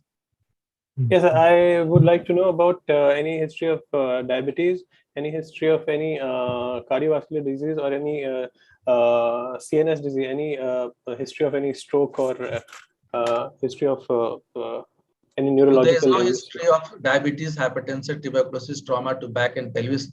He underwent right inguinal hernioplasty 5 years back. So what next in history you would like to ask? I think you will ask about his personal history. Yes, and for personal history, I would like to know about his fluid intake, about his dietary habits. I would also like to ask what is his occupation, also about his previous addictions, whether he's taking any tobacco or any alcohol, and any medications which he's been taking, any history of any blood transfusion or any history of any allergies in the past, and here I can see alpha blocker has been taken. Yes. Okay. So next, what next you would like to ask with the history of LUTs in a 72-year-old man with the differential diagnosis which you must be having in your mind? Is there any part in the history left? So any history of constipation which was not, his bowel habits have not been elicited as no. And, so history of any acute retention. Okay, there is no family history of malignancy or tuberculosis. Yes. So based on history, what do you have differential diagnosis? So based on this history, my first differential diagnosis would be benign prostatic hyperplasia. It can also be a BPH with vesical calculus. It can be the CA prostate, sir. It can also be a stricture urethra. Well, he has been catheterized in once, so I think stricture is out. Okay, at present, if he's not catheterized, then if he's on catheter right now, then stricture is ruled out. But the previous history of any instrumentation, okay. Then also I would like to keep neurogenic bladder as one of my differential diagnoses. So you have enumerated nicely: BPH, cancer, prostate, bladder stone, bladder neck obstruction, neurogenic bladder, and sometimes you may get underactivity too in this case. This basis. Yes, sir. So how will you investigate him now? Sir, I would like to proceed with the general physical examination. Sir, first. Okay. I would like to get his vitals. I would like to get his ECOG status. I would like to check for any pallor, icterus. I would like to check for any lymph nodes. I would like to check for any edema. In the systemic examination, I would like to check for the abdominal flanks. I would like to check for any fullness is present or not. Suprapubic, if the bladder is palpable or not. In the abdomen, I'll have to see for any previous scars or surgeries or any other issues. And then for local examination, I would like to do a DRE and a focal neurological examination and external genitalia examination. Okay. So the learning points from the history was that you should stick to basics in history taking. Do it as taught in third year MBBS course in different headings. Do not summarize the case as if you get a long case, then you have to go chief complaints, history of present illness, history of past illness in a stepwise manner. Okay. Yes. And you must ask the negative history of cardinal symptoms of urology, such as hematuria, frequency, and pain abdomen. About this, you must ask about the patient, even if he has not telling you about those things. You must ask about the sleep, appetite, bowel habit, erection, drug allergy, and drugs like antiplatelets and blood thinners if he is taking or not. And during, if patient gives a history of catheterization, you must about the amount of urine drained and the color of the urine drained. Okay. So you have all taken, and performance status you must record of the patient, because in an elderly patient with BPH, cancer, prostate is in your mind. So that may influence the decision about the treatment which you will offer to the patients. Okay, which these things you have all discussed. Examination of back is also very important. You have looked to the for the bone and the spine. Spine normality. Yes, and genitalia you have nicely enumerated. DRE anal tone is normal. So the patient has got hard nodular large prostate, non-tender, rectal mucosa mobile. Focus local examination, no abnormality detected. BCR is present. So this history and examination complete. Now, will you like to change your differential diagnosis? The So this my first differential diagnosis would be a CA prostate in this. Okay. Yes. So in the previous case discussion, we have discussed the differential diagnosis of the nodule in the prostate. So I will not repeat it. So the differential diagnosis after history and exam is probably BPH, cancer prostate, bladder stone, and underactive T2. Okay. So how will you investigate the patient? I would like to go ahead with the diagnostic investigations first. And the first set, I would like to order the urine routine and microscopy along with the culture as for the logistics. Also, I would like to get the kidney function test in the form of a serum creatinine and urea. I would also get ultrasound KUB with the post-void residue and serum PSA level for this patient. And uroflowmetry? So he's on catheter, so I'll not. So some points I would like to highlight, that if patient enters your cabin or chamber, always look for the gate, because Parkinsonism, ataxia, and the related LUTs, because of these conditions, can be diagnosed there. And focused neurological examination is very, very important in any case like this. Before proceeding to investigation, ask the patient to fill IEP SSS score chart and prepare a voiding diary. IPSS score of this patient was 18.5. So urine routine, acidic, normal color, sugar, protein not detected, RBC nil, WBC 32, culture is sterile, creatinine is normal, and PSA you have already asked for, na? Yes, sir. So total serum PSA was 100. Okay.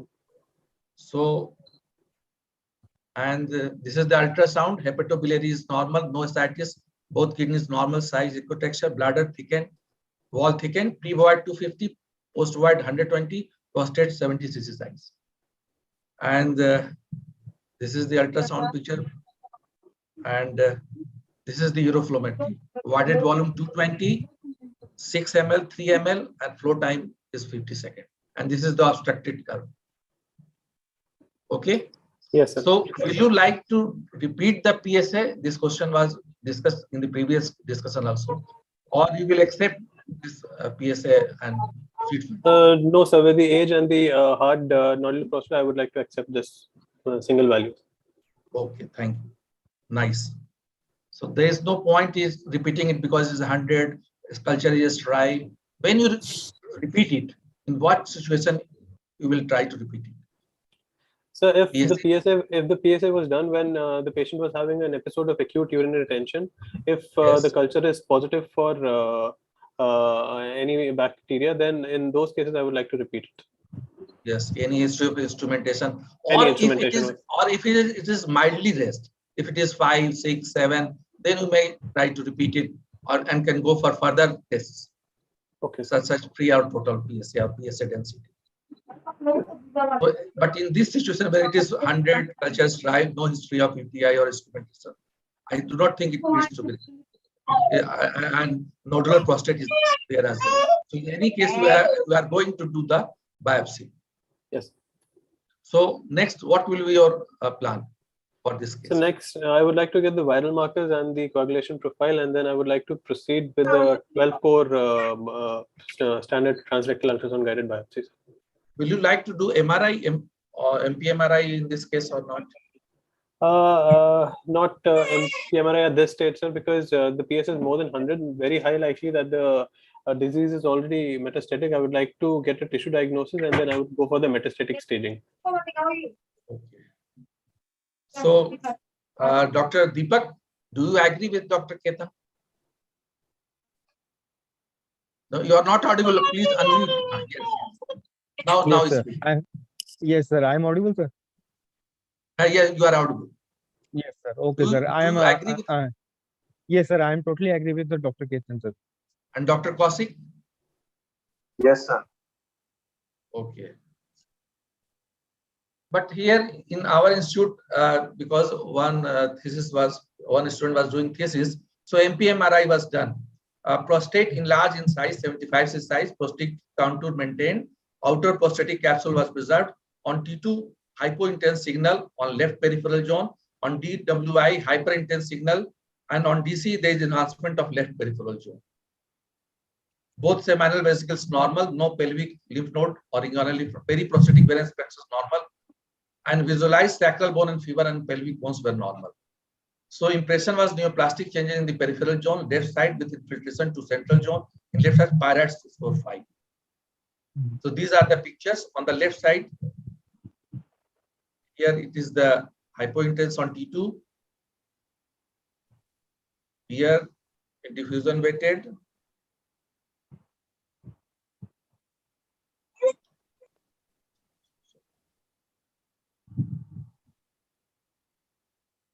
So this one is again diffusion weighted image, and this is the contrast enhancement image.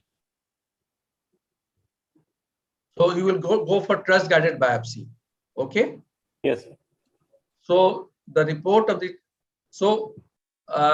as emphasized in the lecture, so you have to take the 12-core biopsy, and you have to send in the separate container all the 12 core. Here it was because MRI was done, so trust guided biopsy, 12-core trust guided biopsy plus 2 cognitive MRI based cognitive biopsy was done. 14-core biopsy was done. So the biopsy report was 3 cores out of 14 positive for adenocarcinoma. Gleason score 4/3, ISU grade score 3. A percentage of each score was not mentioned. Lymphovascular peripheral invasion was negative, and so the learning. So it is a case of now established case of CA prostate. So the learning points I think I would like to highlight from this what we have discussed, that multi-parametric shall be done before biopsy as recommended by European Association, but only before repeat biopsy as recommended as by AU recommendation, as per AU recommendation. The advantages it has been discussed, and the techniques are in-bore biopsy, cognitive biopsy, and fusion biopsy discussed. And you should always will be asked about the trust-guided biopsy technique, duration, and complications. So you must be prepared about those things in the exam. So now you have to go for a staging test. What staging test you will do now? In this case, I would like to get for a cross-sectional abdomen imaging of the abdomen and the pelvis. I would like to go for a bone scan. I would like to get the LFTs of the patient and chest X-ray as well. Chest X-ray. Okay, nice. So alkaline phosphatase was raised as we have seen earlier, and bone scan MRI was done. So we do not go for CT, and bone scan was done. So bone scan was positive, solitary osteoblastic skeletal metastasis in the neck of left side of femur, left greater trochanter of the femur. So this is the summary. 72-year male, ECOG1, no comorbidity, serum PSA more than 100, 75 gram obstructive prostate, pyrites 5, no extracapsular extension, ISUP grade 3, high risk, and with solitary bone metastasis in left greater trochanter femur. So the stage is T2 N0 M1B, metastatic hard sensitive prostate cancer. De novo, it is low volume meds. So now, how will you manage this case?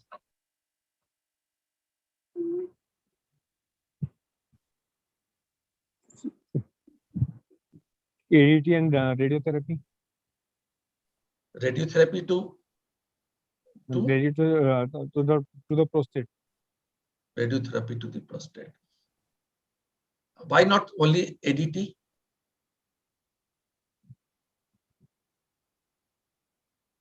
And which ADT? Medical, surgical?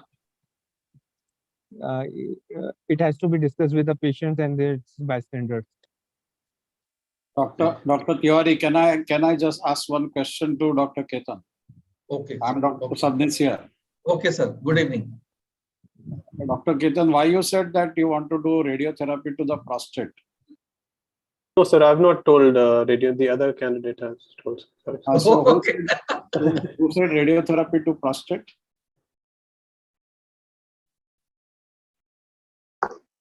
When you have a bony metastasis, is it radiotherapy only to prostate? No, sir. In this, I would not advise radiotherapy. I would go for the ADT. And if bony lesion, in the bony lesion, we can give radiotherapy. So will you give simultaneous ADT and radiotherapy to bony lesion? No, sir. In this case, oligometastatic, I would like to give him ADT first, sir. And then see the response. When will you give radiation to the bony metastasis? Yes, I would like to give him ADT first and then see for the response. And then single site lesion, I can give the radiotherapy to the... Yeah, that's what I want to know. That if you want to see the response and then decide, or you have decided that single site, I will give radiation. So in this patient, I would wait, I'll see the response first and then I will give radiation. So you are not decided, you will see the response and then give radiation if required. Yes, sir. Is that correct? Yes, sir. Yes, sir. So what response you are going to assess? And at what interval you will assess the response? If your future treatment is going to be dependent on response, how often you will assess the response? What study you will do for the response? So in this patient, I would discuss with the patient regarding the surgical options. I would like to give him if he's waiting for an orchidectomy, I would like to give him orchidectomy plus receptor inhibitor, and then I would see if his PSA levels are coming down. And if it's just single oligometastatic, I would like to keep him on a follow-up, and then if it reduces, then it's I would like to keep him on ADT. But if there is persistent, then I would like to plan for radiotherapy for the lesion. So persistent what? So how will you follow up the case? That is what we are asking. So PSA level, sir. And so PSA will assess the bony metastasis response, or you will assess the primary prostate response? You want to see, you understood the question, no? That you want to see the, you have to give the radiation to the bony metastasis if there is no response. So that is what we want to know, what you have said, what have you understood. What do you mean by there is no response? And if there is no response, or if there is this, how will you assess it?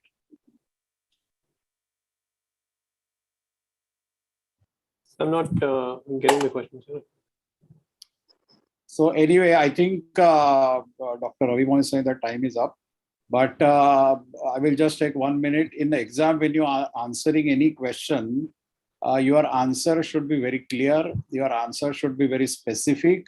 Otherwise, you will come in the trap. What will happen is that it gives very bad impression to the examiner that what you have said is that I will start ADT, and then depending on the response, I will give radiation to the single bony metastasis.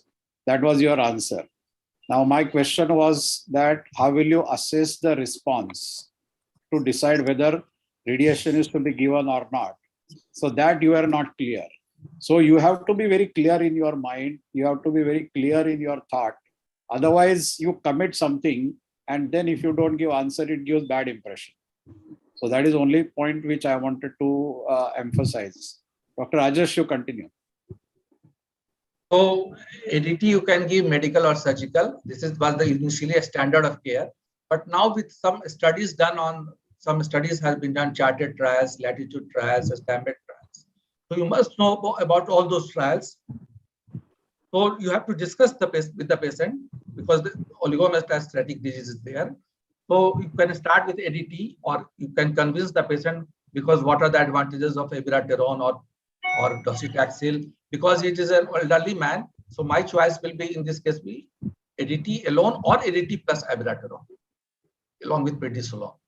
And selection and sequencing depends on the comorbidities, because it will be asked how will you select which drug in which patients, and because the aim of treatment is palliative, so patients' quality of life has to be taken care of. Besides control of symptoms, and the aim is to avoid complications by your treatment, to make his life easy. So medical castration is by LHRH agonist or antagonist. What is the advantage of agonist? What is the advantage of antagonist when you are going to use antagonist? What is oral antagonist available nowadays? So these things you must read and answer and these three trials you must know. Charted trial, which drug was used; in latitude, which was used; in a stampede, it was a multi-arm trial. So both docetaxel and abiraterone were tested in these trials. What benefits docetaxel? So if you would have answered that in charted trial, ADT plus prostate RT may be offered to patients with low volume metastatic. So this was in one arm of the this was a study in one arm of the charted trial. So, and you have to also look for the bone health, because when you start ADT, it causes osteoporosis. So you have to prevent skeletal related events by giving calcium, vitamin D, cessation of smoking, exercise. These things you have to advise to the patients, because you have to take a holistic approach towards the patient welfare. Sometimes you need to use biphosphonates, urodynamic acid or denosumab are the two alternatives which you can use. And because he is obstructive, so control of local voiding problem for which he has come, that was the patient's problem. The diagnosis, we have made the cancer prostate, which we are taking care of. So you have to take care of his voiding problems. Initially, if alpha blockers are effective, you can start with alpha blockers, because when you start ADT, that will shrink the prostate and his voiding problem may improve with the due passage of time. Or if not very bothersome, you can give do urethral catheterization and give voiding trial at the end of every month for 3 months. But if unsuccessful, even at the end of 3 months, then channel TURBT. If life expectancy is more than 6 to 9 months, channel TURBT can be offered to the patient. And you must know the side effects of ADT, docetaxel, and other newer drugs which are used, and how will you do the follow-up. Patient initially called after 1 month to look for drug compliance and adverse effects and symptom evaluation such as relief of pain. And after 3 months, again, you have to call the patient for symptom evaluation, serum PSA and hemoglobin, which is done every 3 to 6 months. And in bony involvement and in hormone sensitive prostate cancer with bony mets, alkaline phosphatase is a very good marker. So another one. And you have to do it repeatedly. You have to keep the patient follow-up, because with the due passage of time, this patient will land up into castration-resistant stage. So you have to keep the patient in follow-up. And last question, can you name a biomarker which will suggest that abiraterone and enzalutamide will not work? This is a question of theory, but I just asked because the presence of ABS7 spliced variants in tumor cells circulating in the blood, if they are present, then these two drugs will not work. Then you will have to go for alternative drugs. Thank you. Thank you so much, sir. Thank you for the excellent case presentation and walk through the entire scenario of prostate cancer. One quick point was whenever we have a PSA of more than 100 as reported, I think candidates should always ask for a precise value, because we are going to start with that value and that is going to be correlated. So that value is going to be essential. And with the newer assays, we will definitely get the value of precise digit. That is one thing. And with this, I'll hand it over to Ravi Mohan sir for the third case. Thank you, Ashwin. Without wasting much time, I congratulate all the candidates though. So may I invite my dear friend Dr. Gagan Prakash for the third case. And Navneet ji, can you please introduce the three examinees? Sir, we have Dr. Tajamul, Dr. Ankit Gupta, Dr. Vinay Rai, and Dr. Amit Kolara. Yeah, Dr. Gagan, over to you.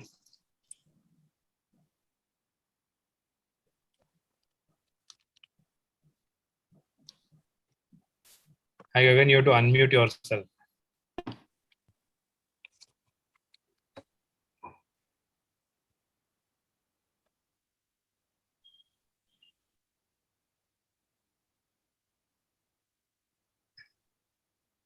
Okay. Yeah, now you'll be allowed, I guess. Yeah. Thank you. Hi, good evening. They confuse you with one of the students, I guess. No, not sure if that's a compliment or I need to work on something. No. That's pure compliment. Anyways, good evening, everybody. Good evening, Samnik sir. Good evening, Chawla sir, and thank you for this opportunity. The first time actually I'm coming for this forum. And sorry, can we just repeat the names of all the candidates who will be involved for this case? We have Dr. Gurvansh, Dr. Ankit Gupta, Dr. Tajmul, Dr. Vinay Rai. Thank you. So, we will begin with the case.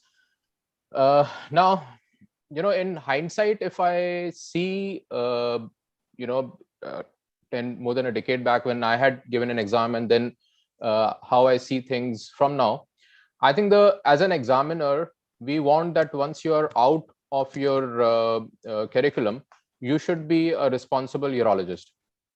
So when you are taking these exams, I think if you can answer in a way that you are taking the responsibility of what you're answering as a urologist, and tomorrow you are going to be a consultant yourself, then most of the times we would be happy to pass you. And when we say responsible in terms of cancer patients or in terms of oncology cases, I think oncological safety is something which should be in your mind all the time. And then you could, the second priority is in terms of the other outcomes, which are like quality of life and such things. So keep these things in your mind when you are answering your questions, and we'll see how it goes. So the case which I would want to discuss with you, or would want to present, is a 70-year-old male who's been a smoker. He's been hypertensive, which has been controlled on medications. He had a few episodes of hematuria, and then there was a clot retention. And on the very initial evaluation, because he had gross painless hematuria, and a sonography was done. And as you can see on the sonography, there's a 3-centimeter tumor which seemed to be arising from one of the posterior lateral walls of the bladder. So I would like one of you to take this question. So what's your next plan? Do you want to go in with a scope? or do you want to image? And if you want to image, then what kind of imaging would you want to do? Ankit. Sir, sir, am I audible, sir? Yes. Good afternoon, sir. Good evening, sir. Sir, I'll go for imaging first before going ahead for a scopy. And what kind of imaging do you want to do? I like to do a CT abdo-pelvis or a CT IVP. Okay. And So as would to you do find- this in all patients who present with a bladder mass, or are you selective in doing a cross-sectional imaging? I'll do in all patients that are presenting with the bladder mass. I'll do CT in all the patients. Okay, so whether it is a 0.5 centimeter single lesion seen on the sonography, you would still want to do a CT, and whether it is a 6 centimeter, in that also you would want to do a CT. Yes, sir. And in all of them, you would want to do a CT abdomen, pelvis, and IVU. Either of them, either a CT IVU or abdomen pelvis.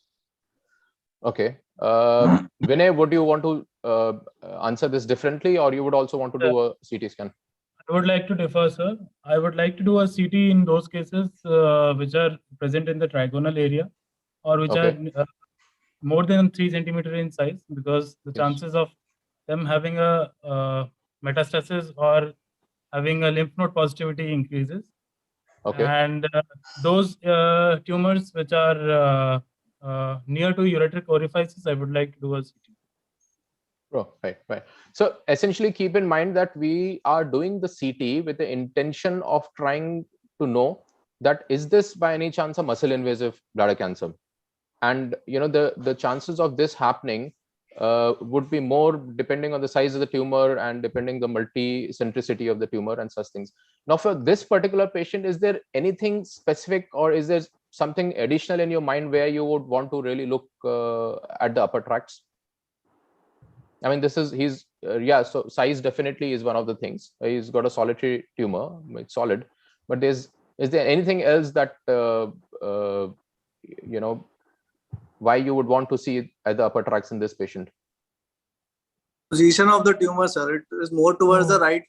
Also, the possibility of ureteric orifice involvement is high. So hydroneutral process might be present, sir. Yes, that's right. Gurvansh, no? Yes, sir. Yeah. So that's right, Gurvansh. Location of the tumor is an important thing. So the chances that a concomitant upper tract tumor. Yeah, upper tract tumor. Yeah. So, and also remember that with every passing decade of a patient with bladder cancer, the chances of having upper tracts is more. So essentially, if you look at the median age of a bladder cancer, and if you look at the median age of the upper tracts are generally in their 7th and 8th decades. So in those patients, be a little more vigilant about having upper tract tumors. Okay. Now, would everybody want to do only a CT of the abdomen, pelvis, and urogram, or would anybody want to include chest also or thorax also? Chest X-ray is enough, sir. Like CT is not needed. X-ray will be sufficient, sir. Okay. If this tumor was bigger and really a broad-based one, would you then want to do a CT chest?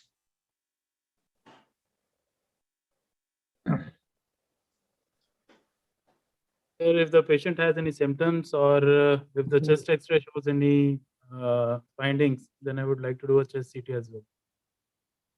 And if the CCT shows any findings in the chest cuts, sir.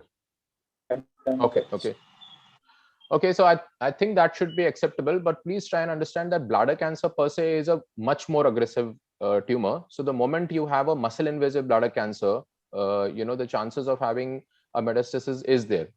And you should probably keep a low threshold for having a metastatic workup in bladder cancer. If you're certain that you're dealing with a non-muscle invasive cancer, then certainly not, you may not need it. Right now, would everybody be happy with a CT? Would anybody want a PET CT in this patient with this tumor? No, not so needed. CT is enough. Yeah, absolutely. So that's, you don't have to, that will be an overkill for this patient. Please don't do a PET scan, in every bladder cancer patient. Okay. Would you want to do or send a urine cytology for this patient? Yes, sir. Yes, sir. Okay. Could one of you take this? Ankit, so you would want to take send a urine cytology? Yes, sir. I'll want to send a urine cytology. Okay. And you are sending it to some other laboratory. So what do you instruct the patient? How do you want the patient to give his sample?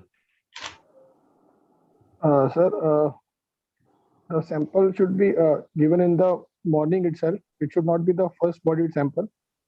Okay. It can be, he can come and give the sample, and he should not do some strenuous work before giving the sample. He should not have done any exercise or that. He should give it without that. Then how much should he deposit, or how much urine should he give? 15 to 20 ml, sir. 50 to 20 ml. No, it's 50 to 100 ml. 100 ml. Okay. Okay, so I think some guidelines mention around 25 ml, but yeah, it has to be at least that much quantity. What does strenuous exercise do? I'm not sure for this one. Sir, there can be due to strenuous exercise, there can be some amount of hematuria, which can be just a transient one. That can He's been anyways having episodes of hematuria. So with hematuria, you would not want to give cytology? So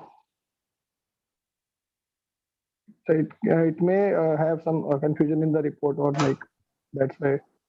Okay. Right. Vinay, if there is hematuria, would you want to give cytology, or you would ask the patient not to submit a cytology? The sensitivity of the cytology would definitely come down when in the presence of active hematuria. So I would want to do the cytology, but not rely entirely on that. Okay.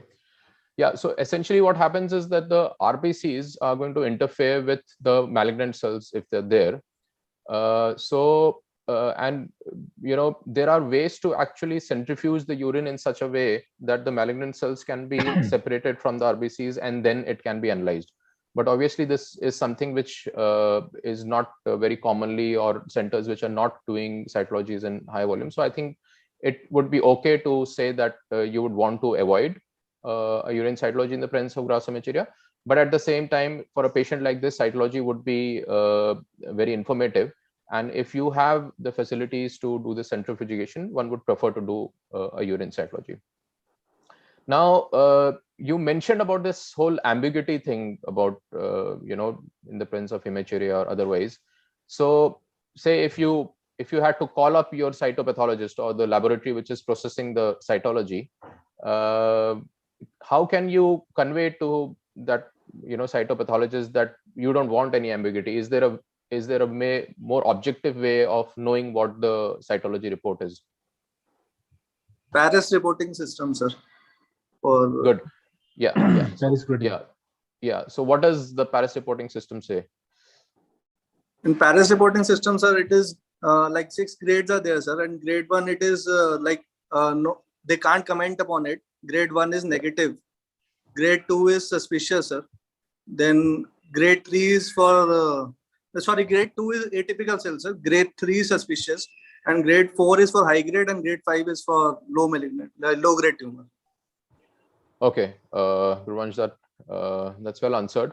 So now this patient, for whatever reason, the clinician who was seeing the patient actually did an MRI instead of a CT, and the MRI covered the bladder and some part of the abdomen.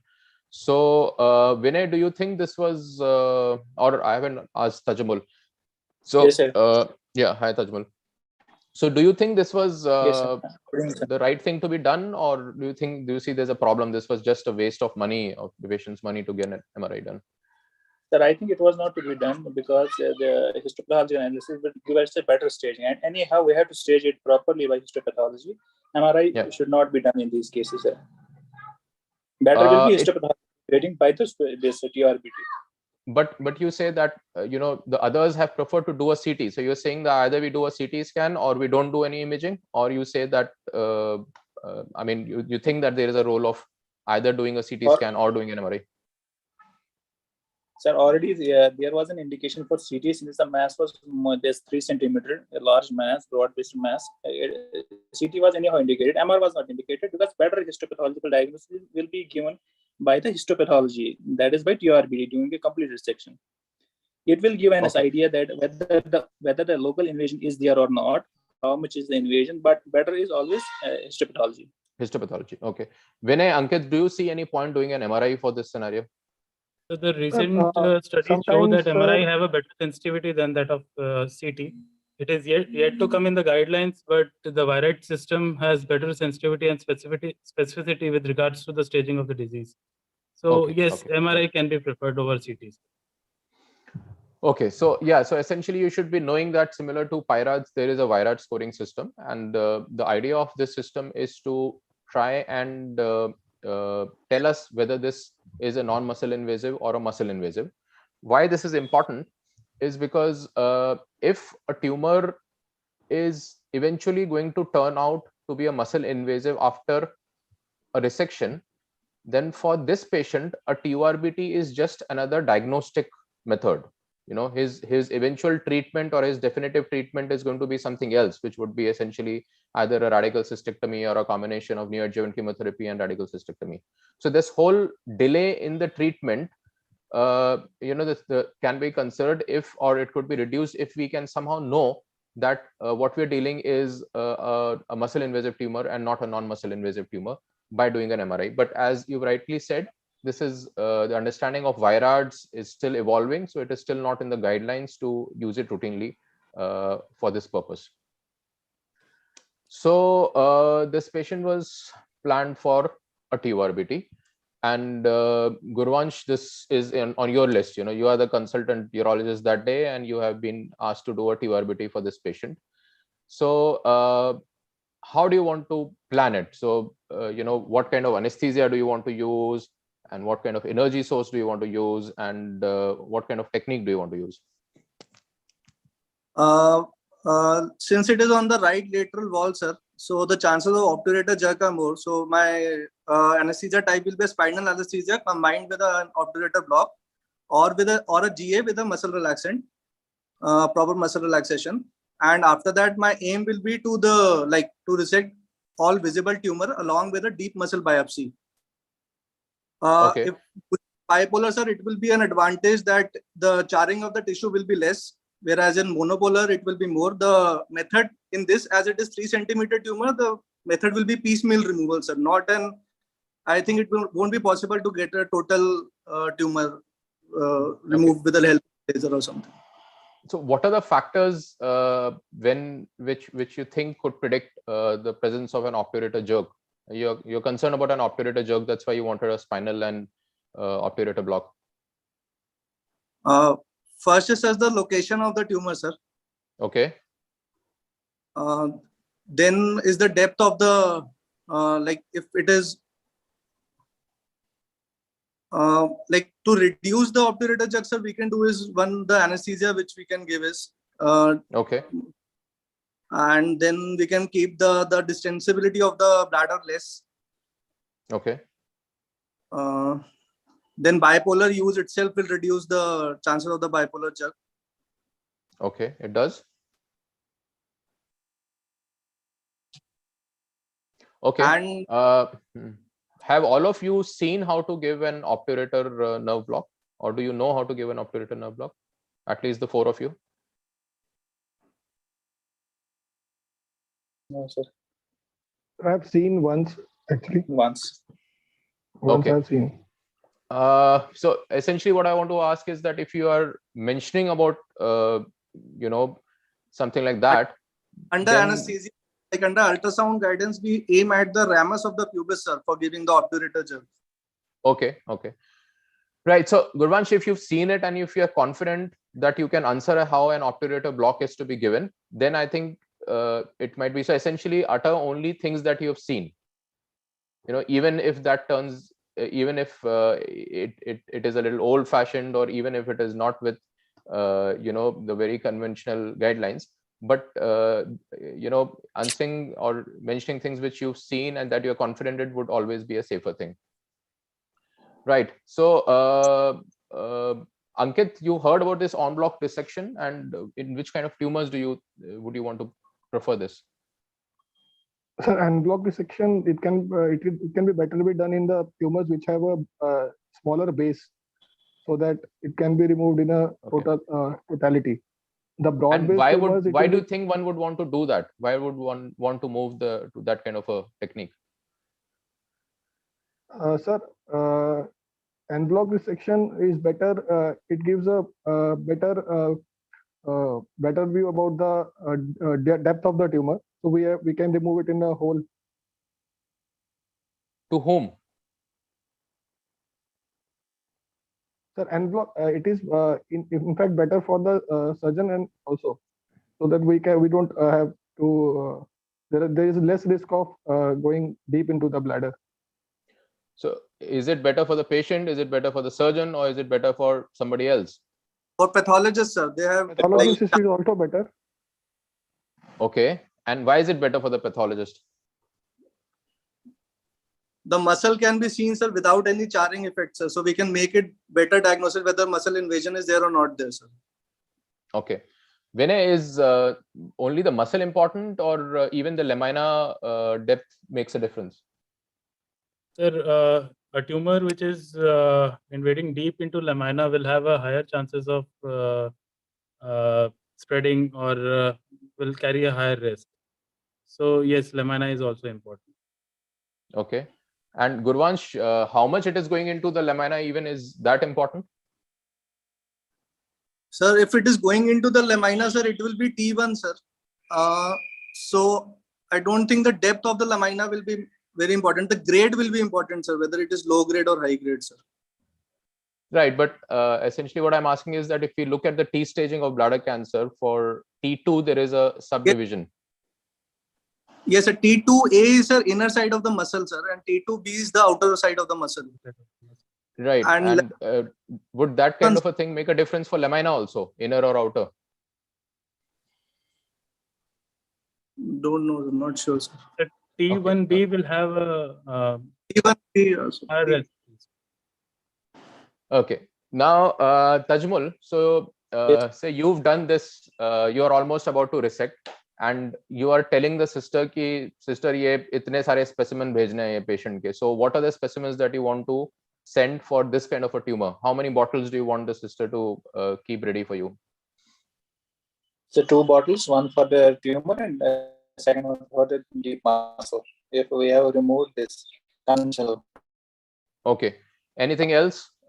Any other bottles you want to keep ready? Anybody? Vinay or Ankit? Are you happy with 2 bottles? One for cytology before resecting the specimen. Acha, we did not discuss about this. So this patient had a cytology which was positive for urethral cancer by the Paris system. So other than cytology, any other histopathological specimens that you want to send? Urethral washing. Had it been from the urethra, prostatic urethra. Okay, when do you want to send a specimen from the prostatic urethra? In which scenario? So in the scenario when the tumor is located near the bladder neck and we are planning for a continent diversion, depending on the patient's age and performance status, I would like, and if there is CIS which can be seen. And how would you know that there is CIS or no? If it is a multifocal type of tumor, then we can see. Then you can suspect a CIS? If there is high-grade cytology, then we can suspect a CIS. High-grade cytology can be explained by this tumor if it turns out to be high-grade. There will be some multiple red velvety patches in the bladder during cystoscopy associated with positive cytology preoperatively would increase. Okay. Vinay, can you quickly tell me the types of CIS that you know? Is there a classification of CIS? Yes, there is a classification. There is a primary CIS, there is a concurrent CIS, and there is a secondary CIS. And primary CIS, shall I detail? No, that's okay. Gurvansh, so quickly the methods how to detect a CIS. So firstly, on white light cystoscopy, the possibility is there that we might miss it. So to increase sensitivity, sir, there is either photodynamic cystoscopy, sir, fluorescent cystoscopy, in which we inject HAL in the bladder and keep it 1 hour and then do a scopy. It is also known as a blue light cystoscopy. So we will see the CIS, sir, in blue light. And the blue-green cystoscopy, narrowband imaging, sir. What else? Narrowband imaging. Okay. If you don't have either.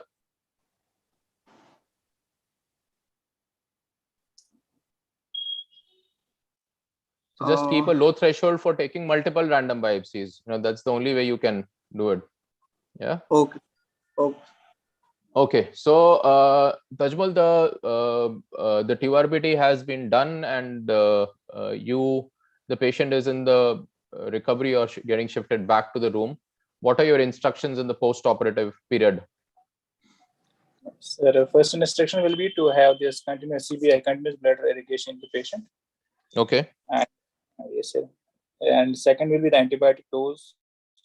And third will be if there is need of this mitomycin C, if we are sure that we are not restricted deeply, and we can give mitomycin C, sir, within 24 hours, sir, preferably within 6 hours, sir. Okay. Why do you want to give mitomycin C, preferably within 6 hours or even within 24 hours? Sir, it kills the circulating cells in the urinary bladder, which float in this urine, this in the bladder, sir. And I think, yeah. So, I mean, answering like killing the circulating cells is more like a translational answer to it. If you could tell more in terms of the outcome, what does it make a difference to the patient? It prevents the recurrence. It decreases the recurrence. Yeah, so it reduces the chances of recurrence. What if you don't have mitomycin C? Is there anything else that can be used? Yes, sir. Other than mitomycin, we can use valrubicin or doxorubicin, or even gemcitabine can be used. Okay, in the perivesical, in the perioperative period. Yes, sir. Yes, sir. What if you use only saline? Is it going to work? Yes, sir. Circulating cells, sir. Continuous irrigation will drain the circulating cells. Okay, fantastic. So this patient's histopathology report came. It was a high-grade urothelial carcinoma infiltrating the lamina propria. So Vinay, this is what the report you got, from the pathology. Are you happy with this, or do you want to call your pathologist and get some more information? Sir, I would call the pathologist and ask if there are any poor prognostic features which are present in the pathology report. Is there the presence of necrosis, the presence of LVI, and if there is any CIS features? Any CIS, yes. And of course, detruser, which has not been. Any variant histology seen. And okay, I would like to know if there is any muscle which has been evaluated. Muscle invasion.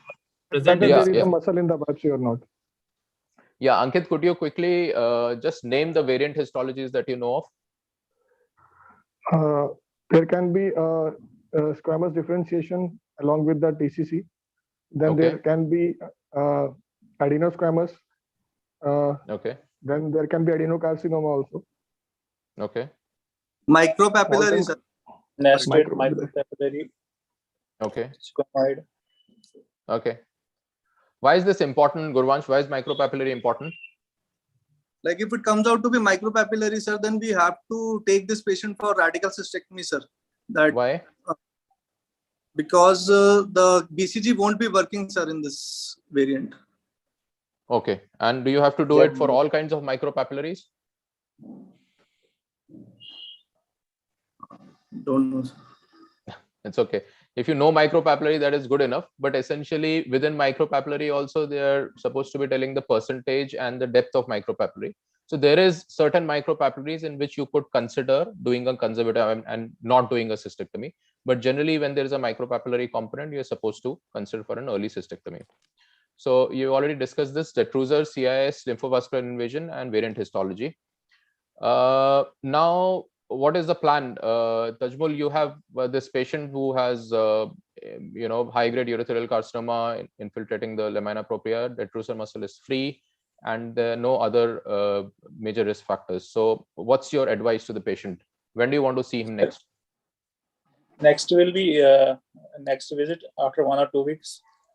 So Okay, I will like to consider the patient for ETRBT for restaging. Maybe the muscle may not be representative from the area. Since this pathology is high grade, I will go for a TURBT for this muscle. Look for muscle agency. But the muscle is already been seen in the pathology, and it says that the muscle is free. Then why do you want to do a restaging TURBT? There is sometimes the muscle is not taken from the proper side. Muscle is not taken from the proper side. It is not a representative muscle. Muscle is taken from the periphery or somewhere else. We have to be sure that it is not a muscle invasive disease. One of your colleagues has done the resection. Why do you think he has not taken a from the proper side? He would have all intention to take muscle from the proper side.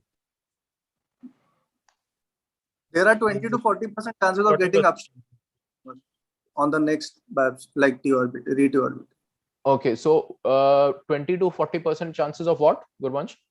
Getting upstage, sir. The tumor is muscle Upstage invasive. means it would be muscle invasive. Okay. And Yes. Vinay, you would also quote the same number, or is a different number that you would want to go? If there was no muscle in the specimen, there is a 40% chance of upstaging. If there was muscle in the specimen, there is a 25% chance of upstaging. Okay. Anything else other than upstaging? So there are essentially two concerns you have. One is if there is residual disease, which may still not be an upstaging, right? And that is generally a higher chance. That is generally a 25 to 40% kind of a chance.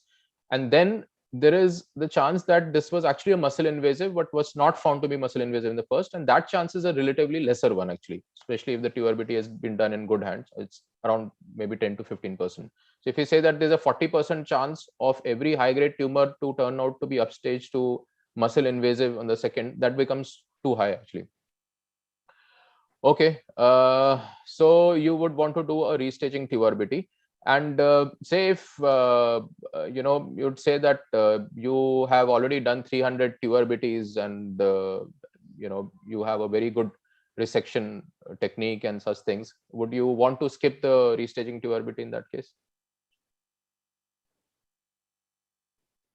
Sir, if the surgeon is very much sure that he has taken the muscle properly and the tumor was a small base tumor, not a broad base tumor, and a small single tumor, so he can skip the TURBT and go for directly for the BCG. Surgeon would generally be sure, no? I mean, most of the time surgeon would try to do a good job. So, that was a bait which you've taken essentially, Ankit. So, there's always been concerns, and particularly high volume centers, even in our country, we would sometimes feel that if the resection is done by some surgeons who got a really high volume, they may not miss the muscle. But for your exams, remember that go with what has already evolved into a level 1 evidence. So, if there's a randomized trial for a particular thing or a particular scenario all over in oncology, then stick to that for your exam. Okay, and for restaging TURBTs over here, so if there is a high-grade tumor and a T1 disease, one has to do a restaging TURBT. Okay. Okay. So, how much time do I have? Sorry. We have 1 minute to wind up. Oh, okay. So, anyways, quickly, the patient underwent a restaging TURBT after 5 weeks. There was no residual disease. What's your plan, Gurvansh? What do you want to do for this patient? Essentially, I'm asking for intravesical therapy. So quickly, your choice of drug, dose, duration, and the frequency or the regimen. The BCG will be given, sir, since this is high grade. So we will give the BCG. First, the induction will be given, sir, 6 cycles. 1 weekly, 6 cycles, 6 doses, dose? and 8. How much? Yes, sir. How much? What dose do you want to give? 80 mg, sir. Like 2 vials, 1 vial will be of 40 mg, and 2 vials we will be diluting it with 50 ml saline and giving it via feeding tube into the bladder.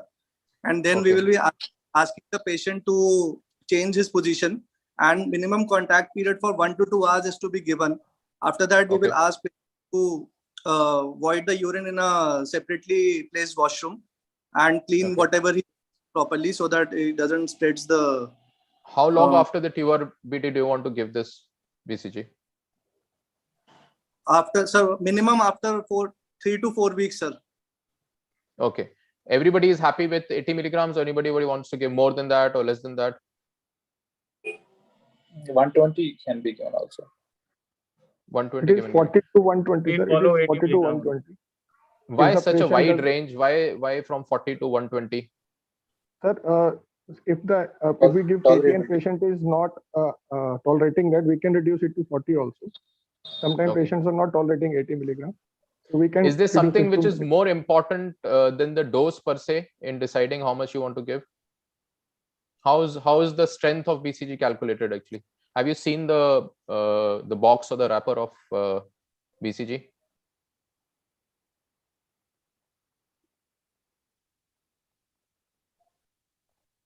CFUs? Okay. What strain do we use? Danish strain we use, sir. Danish. Colony forming unit, sir, we see that it should be Colony forming unit. Okay. For the Danish strain, I would recommend you to go back and see in the box whether it is Danish or no. Should we wind up, Dr. Ravi, or?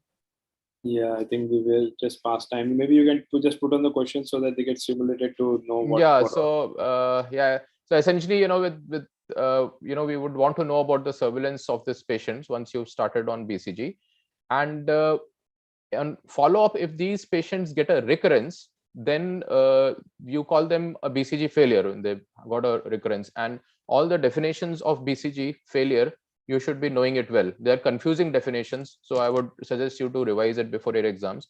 So you should be knowing what is BCG refractory, what is BCG relapsing, what is BCG intolerant. And I think the biggest buzzword around which a lot of things is happening is what is BCG, what is it? What's the thing on which we are all the FDA approvals are there? I can't get the word. So unresponsive. BCG, yeah, sorry, thanks. So BCG unresponsive. So why this BCG unresponsive definition is there important is because it is actually combining BCG refractory as well as BCG relapsing, and the approvals of any of the drugs that are coming in this zone is basically based on these definitions. The eligibility criteria of many of these trials which are ongoing is actually based on BCG unresponsive. So quickly, a few things which I would want to suggest. So if you get an NMIBC patient, either for your theory or practical exam, don't miss the risk stratification. And risk stratification, make a passing remark at least to the URTC risk calculator, the newer one, the QTO, and what are the shortcomings of the prior URTC QTO and how the newer one is better. And for any case, always make sure that you have a low, intermediate, or high risk stratification before you answer about the management of the patient. Have some technical know-hows of the TURBT, which I already discussed. Some percentages you should be knowing. So in terms of recurrence, progression, some percentages is something which you should be remembering. Complications, both of intravesical therapies and of TURBT. Failure definitions, as I mentioned, these 4 definitions you should be knowing. Also know about the definition of what is adequate BCG. So essentially at least 5 of the 6 induction and at least 2 of the maintenance is adequate BCG, because most of the studies would use that as one of the definitions, and the indications for early cystectomy. And as I mentioned, always answer like you are a responsible urologist already. All the best. Yeah.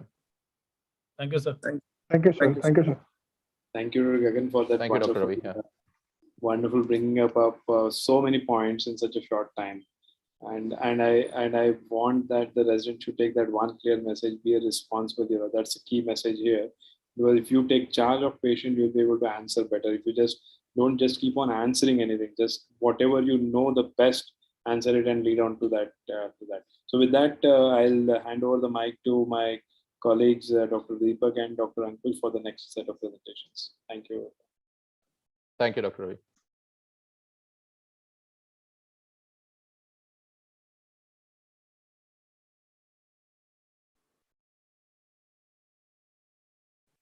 Deepak? Dr. Deepak? Deepak, are you there? Yes, sir. I just got my mic unmuted. It was locked. So yeah, thank you. Thanks, Dr. Ravi, and that 3 cases went crisp and smooth. Now we'll switch over to the gear, 4th gear and the 5th gear. I see Dr. Bobby is here. I was just looking for him. So we'll start with Dr. Bobby Vishwarup. So the case number 4, on to you. We have 30 minutes. Let's stick to the time. I guess we have 2 more cases to wind up for the day. Dr. Bobby, please.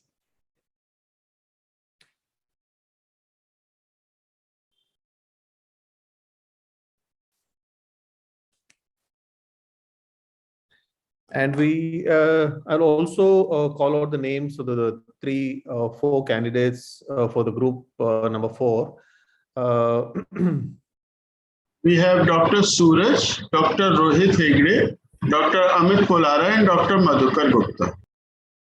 Okay, fine. So we have 4 of them. Yeah. All 4 have logged in. I'm sure they're...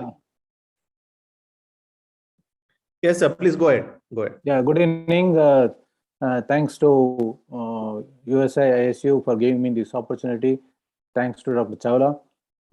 Wonderful presentation from Gagan and others. Just for the sake of, can you repeat the candidate's name? Amit Polare, I got the name, and then others, please. Sir, myself, Dr. Madhukar Gupta. Madhukar Gupta, then? Sir, I am Dr. Suraj. Suraj. And one more. Okay, let's start the case. This is how this patient presented to us. Looking at this, what symptoms you expect this patient would have presented with? The patient would have presented with the complaint of... One person can take it. So each one, like you can alternate. If you start with Amit now, and then we can go with Madhukar, and then Suraj and others. Yes, Amit. What possible symptom this patient could have presented with?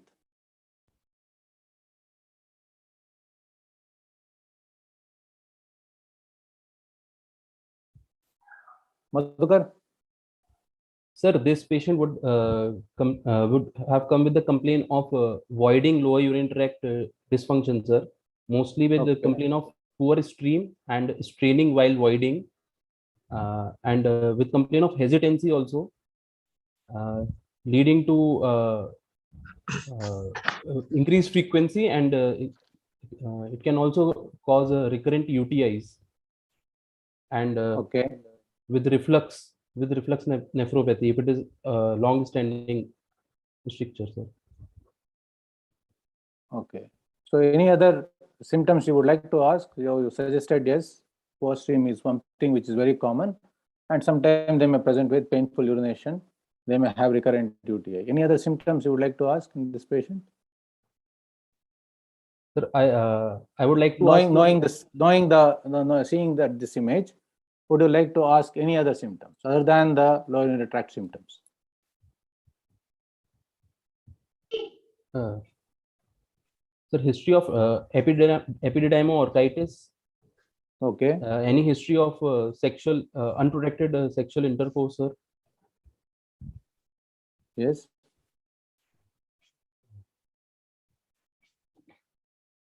Anybody would like to answer? Suraj? Sir, I would like to ask any history of recent trauma. Okay. Recent any instrumentation or surgery. Next. Or a history of recurrent UTI. Okay. Sir, any improvement in the stream while straining, I would like to know. And also I'd like to know about the flank pain, if he is any obstructive features. Okay. So this person is a 44-year-old male who is a salesman by profession. He had history of poor stream for 1 year, pain during urination since 3 months. So to summarize, it is good that you have various differential diagnoses depending upon the age of presentation. So you need to consider in your history taking, you need to ask certain relevant questions to narrow down your differential diagnosis. You may not have imaging directly, but you may have symptomatology as a short case. So you need to ask about other symptoms based upon your differential diagnosis. You need to ask symptoms based to elicit what could be the possible etiology, and also to plan management. So for example, here you should have actually completed your history by asking about complete IPSS score, whatever the 8 symptoms which are there, 7 symptoms which are there. So because that will help you in knowing what is the symptom severity and counseling during informed consent, and also in planning in taking and counseling the treatment. Sexual history and including erectile function, bowel symptoms, instrumentation as you mentioned. Treatment instrumentation could be as part of etiology or as part of the previous treatment he has undergone. And then personal history, you need to ask about smoking, history of tobacco or pan chewing, and comorbidities, because you want to know what could be the possible chances of recurrence when you plan your treatment. So what will you elicit in clinical examination? So in for the case scenario which is there, what things you would like to examine? First, I look for his general conditions, just general. After general physical examination, pointing for the systemic examination, local examination of the per abdomen. I would like to look for any bladder is palpable or any fullness in the suprapubic region. Then looking at the external genitalia, I will go with the meatus and presence of any phimosis, if it is completely retractable or not. Then palpable for the any induration in the urethra to look for the is it supple or not. Then after palpating the bilateral testis and ruling out any other scar marks, I will like to go for the digital rectal examination with the focused neurological examination, and also look for the DRE, palpable prostate. And I would like to complete my examination by palpating spine and. I think it's a very good way of going through the examination. I think you have covered most of the things, and that way, if you have a systematic way of looking at the things, you will finish your examination quickly. Yes, so you look at the abdomen for scar and fullness. I don't want to repeat because you have actually completed most of the stuff. So once you have done the thing, what other investigations you would like to do now? So for this, after this, I would like to proceed with my with urological examination with urine routine and also urine culture, and also I'd like to add on external examination with ultrasound abdomen and pelvis to look for any mainly on the kidney for any upper tract changes, and also look for the bladder, any post-obstructive changes, especially in the full bladder. I also look for the PVR, post-void residual, and uroflowmetry is also one of the investigation will be required for this. And ultrasound will also give me regarding the prostate size in this. Okay, Suraj, you would like to have any other opinion on this, on how you proceed with examination? Yes, sir. After Other getting than all whatever these, he has mentioned, yeah. After this, I would then like to go with the RGMCU, sir. Okay, would you like to do both, or you would like to just stop? There's anyway RGU is there here. Would you like to do MCU in this patient? Yes, sir. I would also like to do an MCU also. So why do you like to do MCU? Sir, I would like to see if there is any reflux which is present, and any presence of any bladder diverticulae, and the contour of the bladder, the bladder capacity, and also the posterior urethra. Okay. So as you rightly said that micturating cystourethrogram is essential as a general principle, though it is not mandatory when you are looking at anterourethral stricture, but it will definitely give you a clue regarding the posterior urethra, whether and the bladder neck, there could be coexistent bladder neck dysfunction.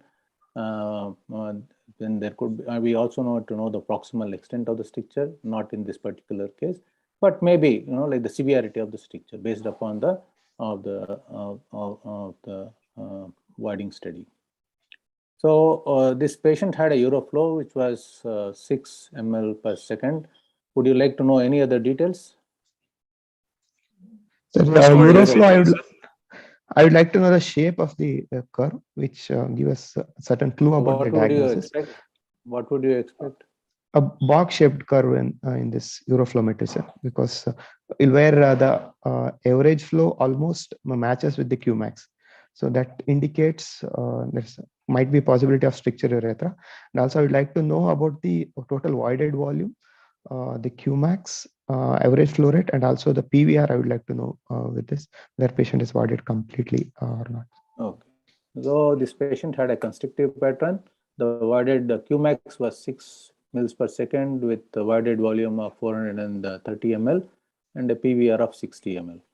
Madhukar, would you like to take the next question?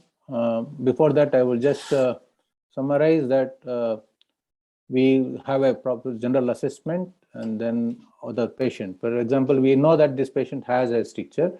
So we are now planning for whatever treatment. So you will have complete your investigations for general, like hemoglobin, creatinine, assessing his HbA1c or random blood sugar, virology, etc. But for the case to know, for planning the investigation, you need to do urine routine and culture because you are going to do a invasive imaging study and uroflowmetry as a basic, and then to confirm the diagnosis thing. So would you like to do any additional studies like sonourethrogram or MRI? Madhukar? Sir, if there is no history of trauma, then not required. So directly we can do we can do erythrocystoscopy, sir. Okay. So, Suraj, do you have any other ideas? Sir, for this particular case, it is not absolutely essential, but it can be done, sir. Okay. So, Madhukar, why you would like to do endoscopy? Sir, after you would like endoscopy to diagnose at this point, or you would like to do for anything else? Because you mentioned endoscopy, I just wrote it there, but then. So to confirm our diagnosis of the urethral stricture and to exactly know the location and the site and size of the stricture segment, okay, so that we can better plan a definitive management for this case. Okay, so this is the endoscopic view of this patient. So what do you think could be this? What type of stricture could be this? This is looking like a pinhole. Do you know any way to classify strictures based on endoscopy?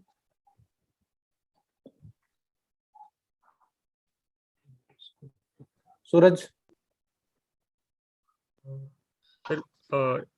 This looks more like a short segment stricture with mild spongiofibrosis. Okay, now we cannot assess spongiofibrosis based. How do you assess spongiofibrosis? We had one MCU and we now have a endoscopic view. So how do you assess spongiofibrosis? Sir, look in the previous image when we looked at the retrograde urethrogram, we're looking at the thickness of the stricture. We can assess whether it's mild. MCU will RGU probably gives us some amount of some estimate on spongiofibrosis, but sonourethrogram is better in assessing the spongiofibrosis. Now we know that endoscopically the old type of classification was whether a stricture is a possible or a non-possible stricture, and the EAU will come to that. How do you classify strictures? So now we looked at the RGU and now we have got the endoscopic view. Can we classify this stricture? What kind of a stricture is this?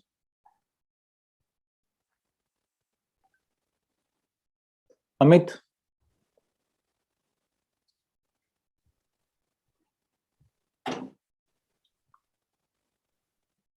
Okay. So depending on the spongiofibrosis. We know that, we know from there are different ways to look at it. One by if you have a pathology. So Devine classified strictures based upon the degree of spongiofibrosis, and Mechanich, he popularized sonoerythrogram, and he had an initial classification of on sonoerythrogram, and CO modified with as 5 grades. 1 to 3 are short strictures with various degrees of spongiocell involvement. Grade 4 and grade 5 are long strictures or multiple strictures with moderate to extensive spongiofibrosis. And EAU stricture panel also has the current classification, has subclinical strictures, has one which are urethral narrowing, but which is more than 16 French, which possibly would have been a possible stricture in the earlier classification. The low grade stricture has 11 to 15, high grade has 4 to 10, and nearly obliterative stricture has 1 to 3 and obliterative stricture. So far as clinical practical purposes, you may remember that is possible, non-possible, and obliterative strictures because the treatment can depend upon that. So any scoring systems do you know to classify these strictures? Madhukar, Suraj. One is on MRI basis, sir. One gapometry index is there. No. Gapometry index is for PFUI distraction defects. It is not for anteriourethral strictures. Okay. So just for you, like as you are preparing for exam, it is good that there are certain scoring systems, like how you have got a renal nephrometry scoring system, you have got a urethral scoring system, or simply as to know based upon the length, location, number, and etiology. It is good to revise this. So, what are the treatment options for this particular case? For this particular case, the best treatment option would be a visual internal urethrotomy, sir. Okay. So how do you since it's a short segment stricture? Okay, how do you plan to do that? Sir, when we do a urethroskopy, we need to pass a guide wire through the stricture, and then using a success knife, we do a urethrotomy at the 12 o'clock position, sir. Okay. So why 12 o'clock?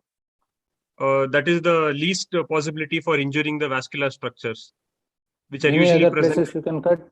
Any other places you can cut? Sir, we can cut at 6 o'clock also, sir. 6 o'clock. Okay. So, what are the types of blades available if you are doing EAU?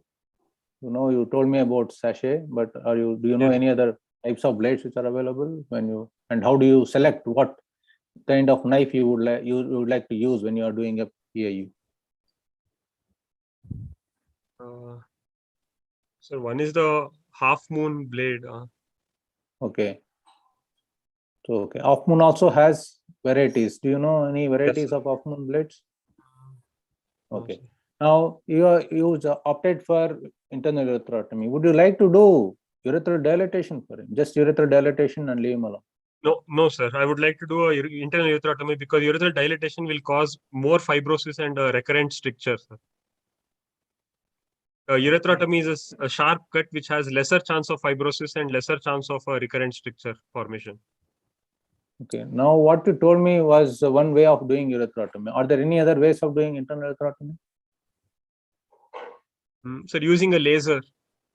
Okay. So, what do you call that? So now you have got a cold knife. Now you've got a hot knife. Okay. Yes. Okay. So this is a patient who we did actually EAU for him. Do you like to do anything else following internal urethrotomy? Sir, patient should be advised to do clean intermittent catheterization, sir. Initially, he can at do the it time of during this procedure. Would you like to use any other treatment method? Sir, after doing an internal urethrotomy, we need to do a cystoscopy to see any changes in the bladder, if there are presence of any diverticulae or presence of the trabeculations. Correct. Okay. And, so one more thing is that when you are cutting, you must also know how easy it is, and then that will also tell you how bad is the spongiofibrosis. Yes, So if based it's a upon flip that, fistula you can plan what is the strategy. Or Yes. you can also use some intralesional agents to reduce stricture recurrence. Do you know any agents which are used to reduce recurrence following internal uterotomy? Any agents which are used, intralesional agents? Sir, triamcinolone is used. Okay. Yeah, triamcinolone and when mitomycin is. Mitomycin is also. Okay. So how often you would, how many days you would like to leave a catheter after EAU? Sir, about 5 days, sir. 5 days. 3 to 5 Okay. days. 5 days. Okay. The And 3 then days patient is what asked- is? Sir, Yeah, 3 days. after What is required? yes, sir. What is? 48 to 72 Any other hours is minimally recommended. invasive treatment would you like to advise in this patient? Would you like to do any other minimally invasive treatment?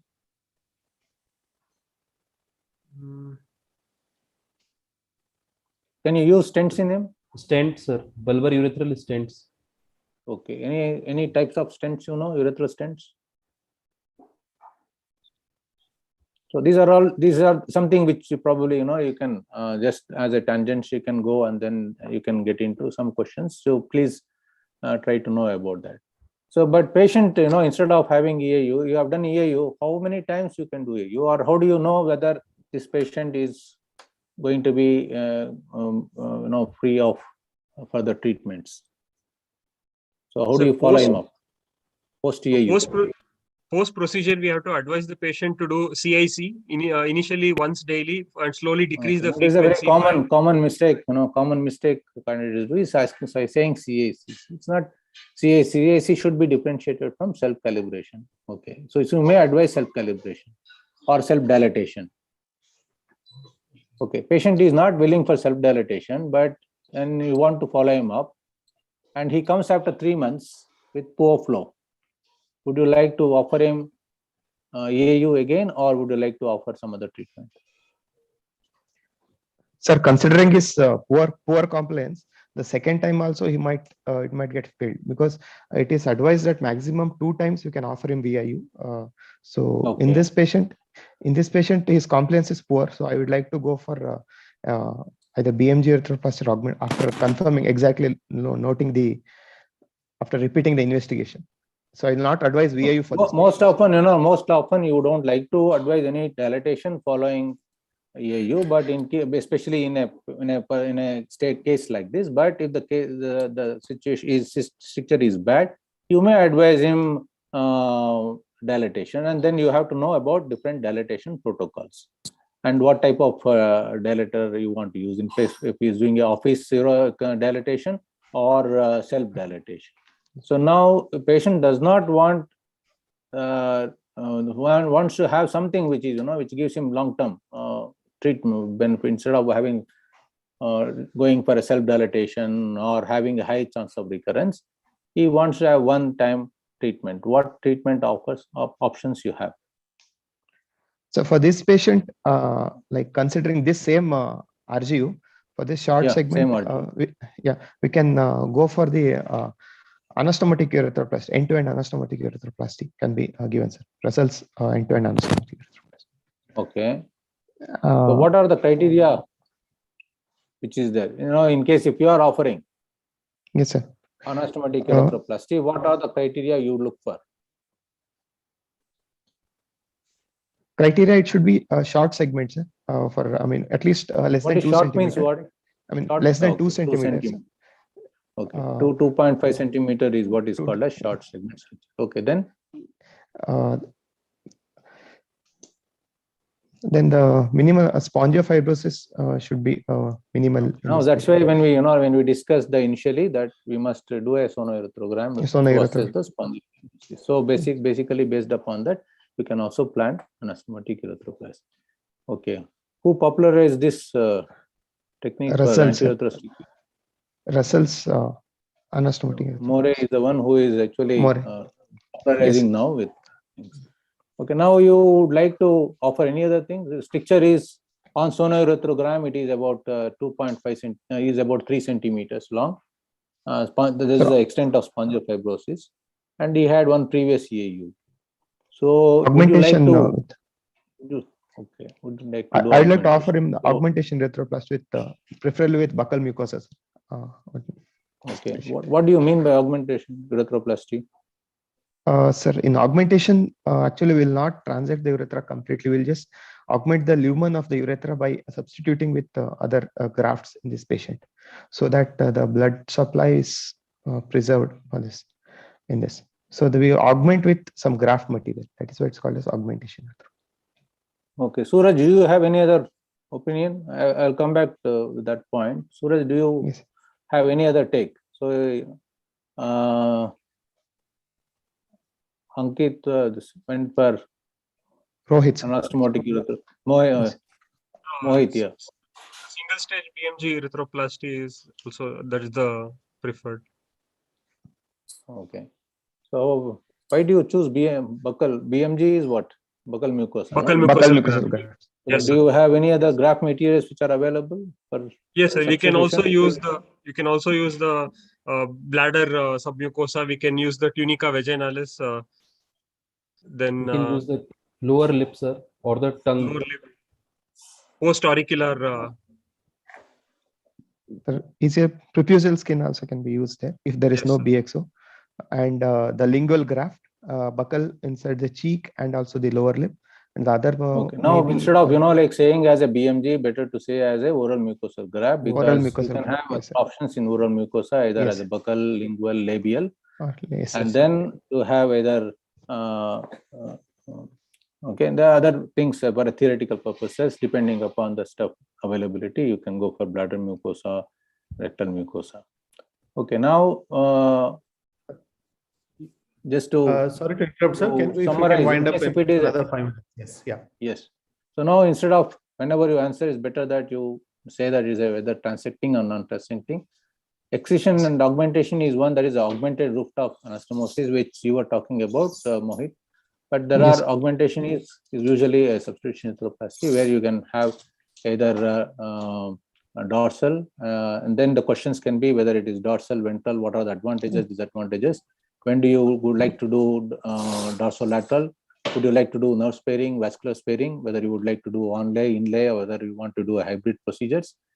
And some of the new recent techniques is especially if it is a stricture which is obliterative like stuff, if it is a very narrow segment, and then you can just excise that without transecting, you just excise that unhealthy mucosa and then anastomose the mucosa to mucosa and then augment it with the mucosa. This is some of the recent concept which is coming up. So if you are looking at the imaging, most of the things were covered by Arvind Ganpule, but I suggest that you know about positioning, contrast injecting techniques, and what is done in your institution, and know some of the outcomes of different urethroplasty techniques, and follow protocols. And this is a flow chart which is given in EAU guidelines. You can go through. So basically, I would like to summarize that, and try to understand the questions. This was also emphasized by Dr. Sabnis. If you don't understand the question, ask the examiner to repeat, check whether he's talking about the case or is asking about a theoretical question, answer to the point. For example, I asked about graft, you went about tunica vaginalis, then you went about buccal submucosa. So sometimes, these are all can get into in a wrong step. And somebody has talked about gapometry, that is out of a thing that shows that you don't know about what you are talking about. So you need to understand, and when you talk that you will be confident also. Have a systematic approach. I think Mohit had a very good approach when it came to examination and investigative approach. That is very good. Always keep the best clinical practice in the mind, so you will not be penalized for asking or ordering any tests. Be prepared for out of the way questions, like for example stents, intralesional agents, which you better to know about it. Don't expect that examination is just one way. If the examiner is fed up of asking same questions, he may ask you in a different way. He can go in a tangential way and start probing you. So know about recent trending literature, just for example, scoring system, operative techniques, and follow-up. Thank you and all the best. Thank you, sir. Thank you, sir. Thank you for that crisp presentation and a very well summarized last few minutes. I'm sure the students have taken the message well. Let's move on to the next case and the last case for the day. It will be presented by Dr. Arvind Panda. And Navneet, the students are ready. The group 5. Can you just please announce once?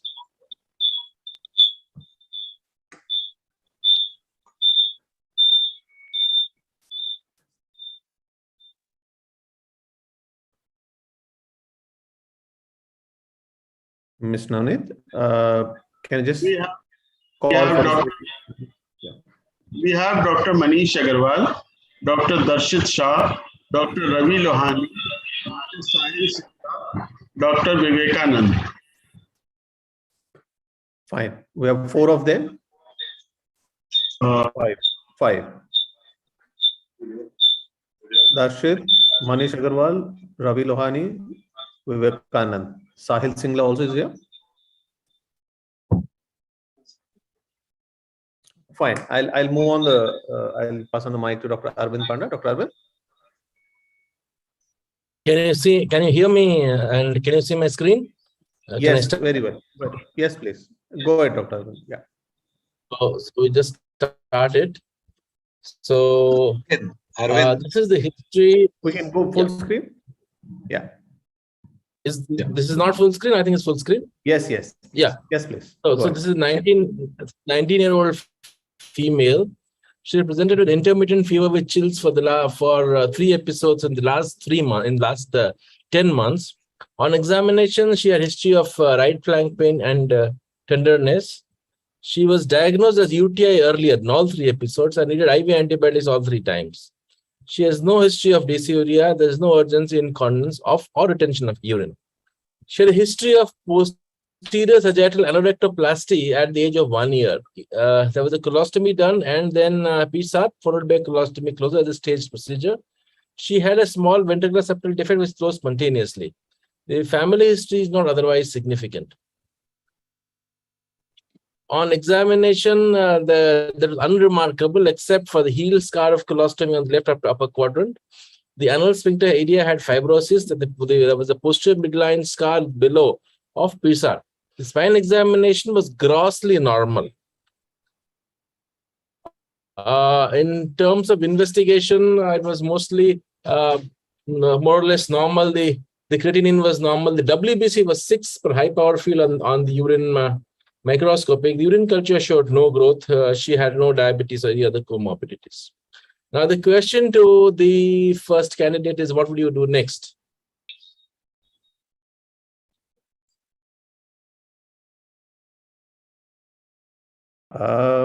Can you identify yourself? The students. Is Darshit here? Dr. Manish, shall we start with you? Manish. Okay, fine. Manish, go ahead. You can take this question. What do you do next? This is a young girl who has presented with recurrent UTI. Yeah. What would you do next? I will do the general examination. That is done. I've already presented the findings. What would you do next? Yeah, so I will extend my general examination and do the ultrasound KUB reading. Okay, so you want ultrasound and a KUB. I'll present it that. The ultrasound is a good start. It gives an anatomical overview without the ionizing radiation. The right kidney is small, 7.1 into 3.4 centimeter. There is focal cortical scarring. There is no hydronephrosis. The left kidney is normal size, no hydronephrosis. The bladder has a PVR of 60 ml. On repeating it is about 20-25 ml also. The uterus is bicarbonate. Now, what would you do next?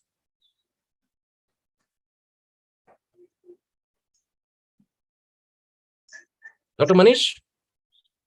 Yes, sir. Would you like to continue? I will do MCU. So you want an MCU in this patient. Okay. What are the options that you have in this patient? What are your differential diagnoses? Dr. Deepak, if you would like to add something. What are the differential diagnoses? What are you thinking in your mind? when you go for such a case, for this particular patient? What are you thinking? Dr. Deepak, please, you are free to add anything if you wish to ask anything. Yeah. No, sure. I'll just get in when I'm just waiting for our students to take up. Manish is in the firing line. Anyone else would like to take it? You can feel free. Ravi, Sahil, Vivekanand.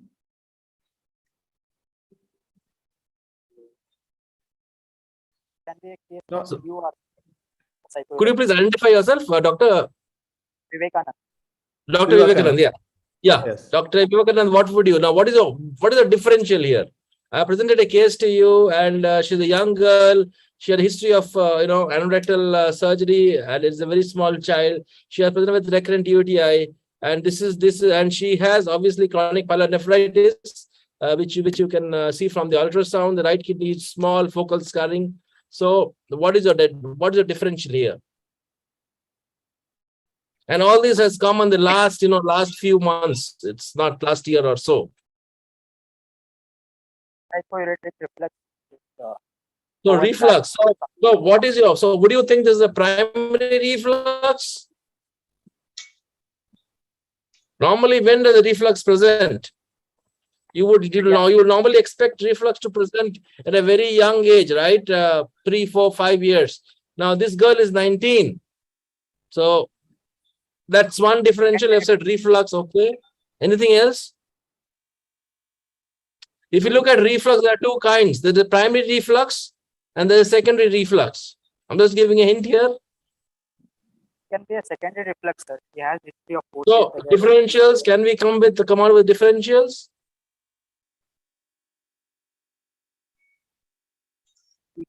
Your colleague has said from MCU. Anything else that you would like? Or should we go next? Okay. So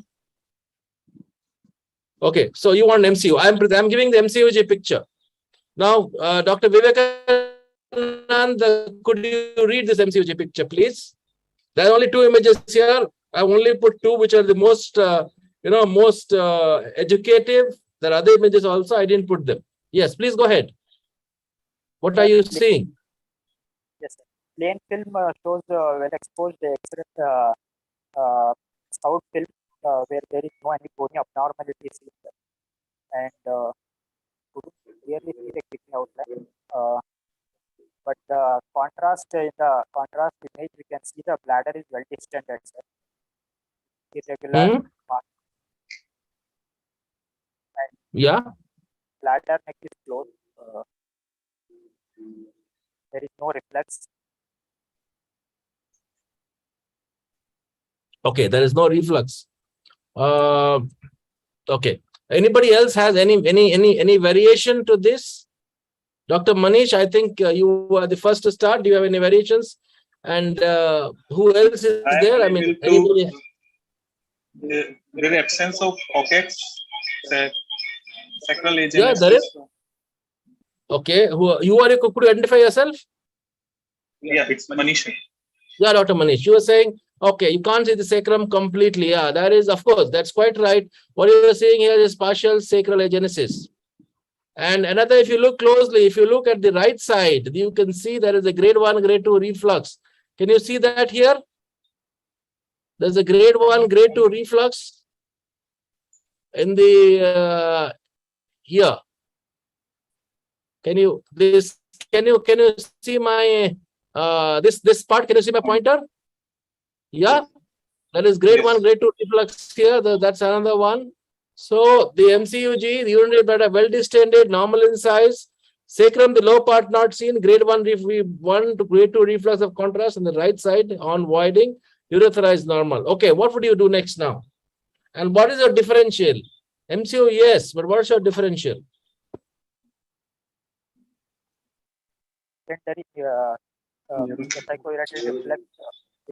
Okay.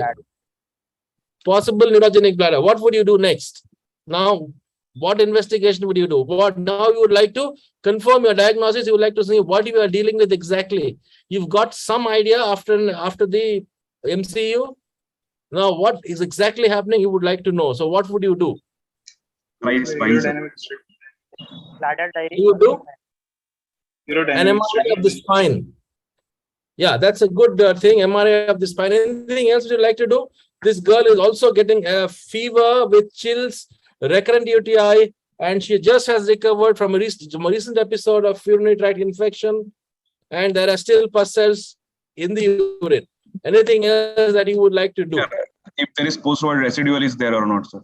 That is not much. Ultrasound is done. The 160, other time 25 ml. Post-void residual is not much. Now, anything else that you would like to do apart from the MRI spine? I agree with you. MRI spine is required in this patient. Anything else that you would like to do apart from the MRI spine? Urodynamics. First, sir, urofrometry. Yes, now we'll come to urodynamics later. Absolutely, we need to do. Urometry, UDS, we'll come to it later. Anything in radiological imaging before you go there? I'm giving you a hint. She's had with fever, chills. There's also some flank pain even now. Yes. Yes. I think the hints are clearly given. Dr. Arvind is trying to get your attention there. He specifically mentioned the right kidney is small. There is a flank pain. Okay. Can I also like to see bladder? Can you hear me? So the thing is, there is complicated UTI here. You need to image the upper tract. It's a small kidney, recurrent infection. You need to see if there's any active infection in the kidney as well. So for that, you may do a contrast imaging of the kidneys, particularly with the creatinine being normal. So we did a CCT and we did an MRI spine. In the CCT, small right-sided kidney, asymmetric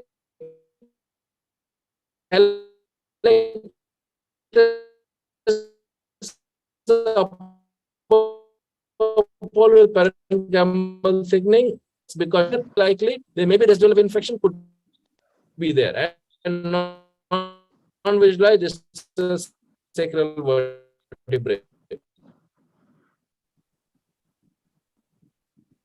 And MRI spine, this is the MRI spine. Could somebody read it if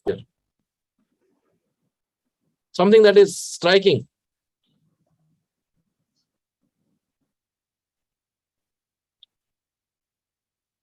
Yeah, Dr. Vivekanand, Dr. Rohit, anybody else is there? Dr. Darshit. Two more people you can. Dr.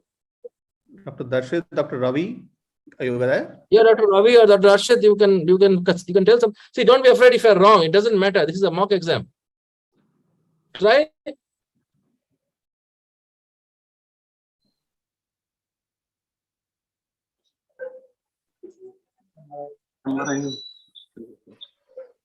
Okay. So one of the points you are seeing in this image is that the spinal cord, it extends all the way down to whatever the vertebrae are seen. This is not how it is if you take a normal MRI, this is not how it be.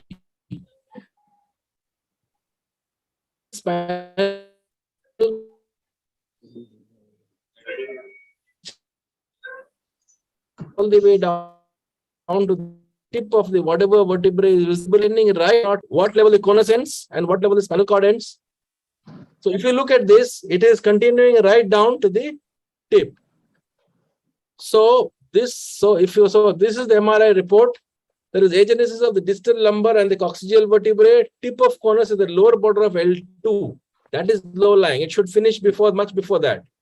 The phylum terminale is short with mild clumping. It's like a tethered cord. So features suggestive of caudal regression syndrome. Group 2 with tethered cord and a small syrinx. What's the syrinx? If you look at this image here, you can see there is a slight, there's a slight gap here in between the spinal cord, which is filled with CSF. That is a syrinx, right? So you have, what would be your diagnosis? So if you saw this, what would be your diagnosis? You said neurogenic bladder. Could you try to sort of classify this neurogenic bladder into a particular group? What are the types of neurogenic bladders that you know of? Saying neurogenic bladder is not enough. Yeah, Dr. Ravi? Dr. Manish? Would like to hazard a guess? And yes, Dr. Vivekanand, you can try as well. So what is the type? Lower motor neuron types. Lower motor neuron, you are saying. Okay. So what are the features in a lower motor neuron bladder normally? If you say low motor neuron, what would you expect normally in a low motor neuron bladder? What are the features that you would expect? There is a sir. So no, what are the features? If you just count them on the fingers of your hand, 1, 2, 3. Areflexic. Areflexic. Areflexic bladder. 1. Correct. 2 element. We're talking element bladder here, not about this case. Areflexic. Next. What else would you expect? Large capacity. Large capacity. 2, 3. Decrease sensation. Decrease sensation. Okay, that's fine. Decrease sensation, large capacity, areflexic. So we are basically talking of detrusor underactivity here of neurogenic cause. So the bladder would be safe. This person, this lady has had 3 episodes of UTI. She has had BUR, which is likely secondary to a neurogenic condition. Now, would you like to revise your diagnosis or your statement of a low motor neuron bladder? But undoubtedly, she has a problem in the lower cord. So, see, basically, you are talking of 3 different types. You have low motor neuron bladder, you have upper motor neuron bladder, you may have a mixed lesion, which has features of both lower motor and upper motor neuron. Okay? So, because that is when Yates said the bladder is unreliable witness. You cannot really look at the anatomical features in MRI and say the bladder is going to behave like this. It may. The likelihood is high, but you really cannot say that this is the only way it's going to behave. Okay. So, what you have said, we've got a uroflowmetry and a UDS for you. Now, this is the voiding picture. Void 26, 180, 9 ml. This is the UDS.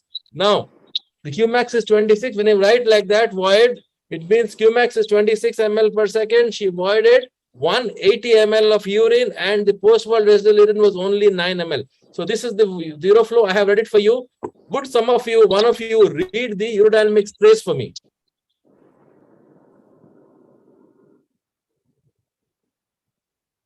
Anybody? Dr. Manish, Dr. Vivekanand, Dr. Ravi? Yes, please. Could you read it, please? The UDS trace for me? The widening phase, sir. So what are the phases? Wait, what are the phases in the UDS? Filling phase. Filling phase and voiding phase. You have a filling phase. You have a voiding phase. Voiding phase. Okay. Can you please read the filling phase for me? First, you fill. So, when you start doing an UDS for these type of patients, what are you going to tell them and how are you going to start the filling? I think the neurogenic bladder patient should get a lower rate, sir, around 10 to 15 ml per second.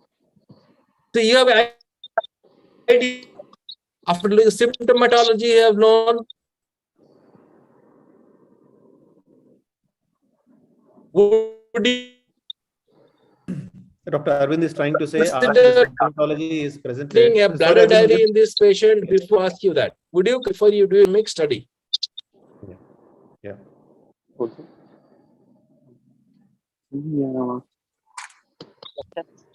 Yes, please.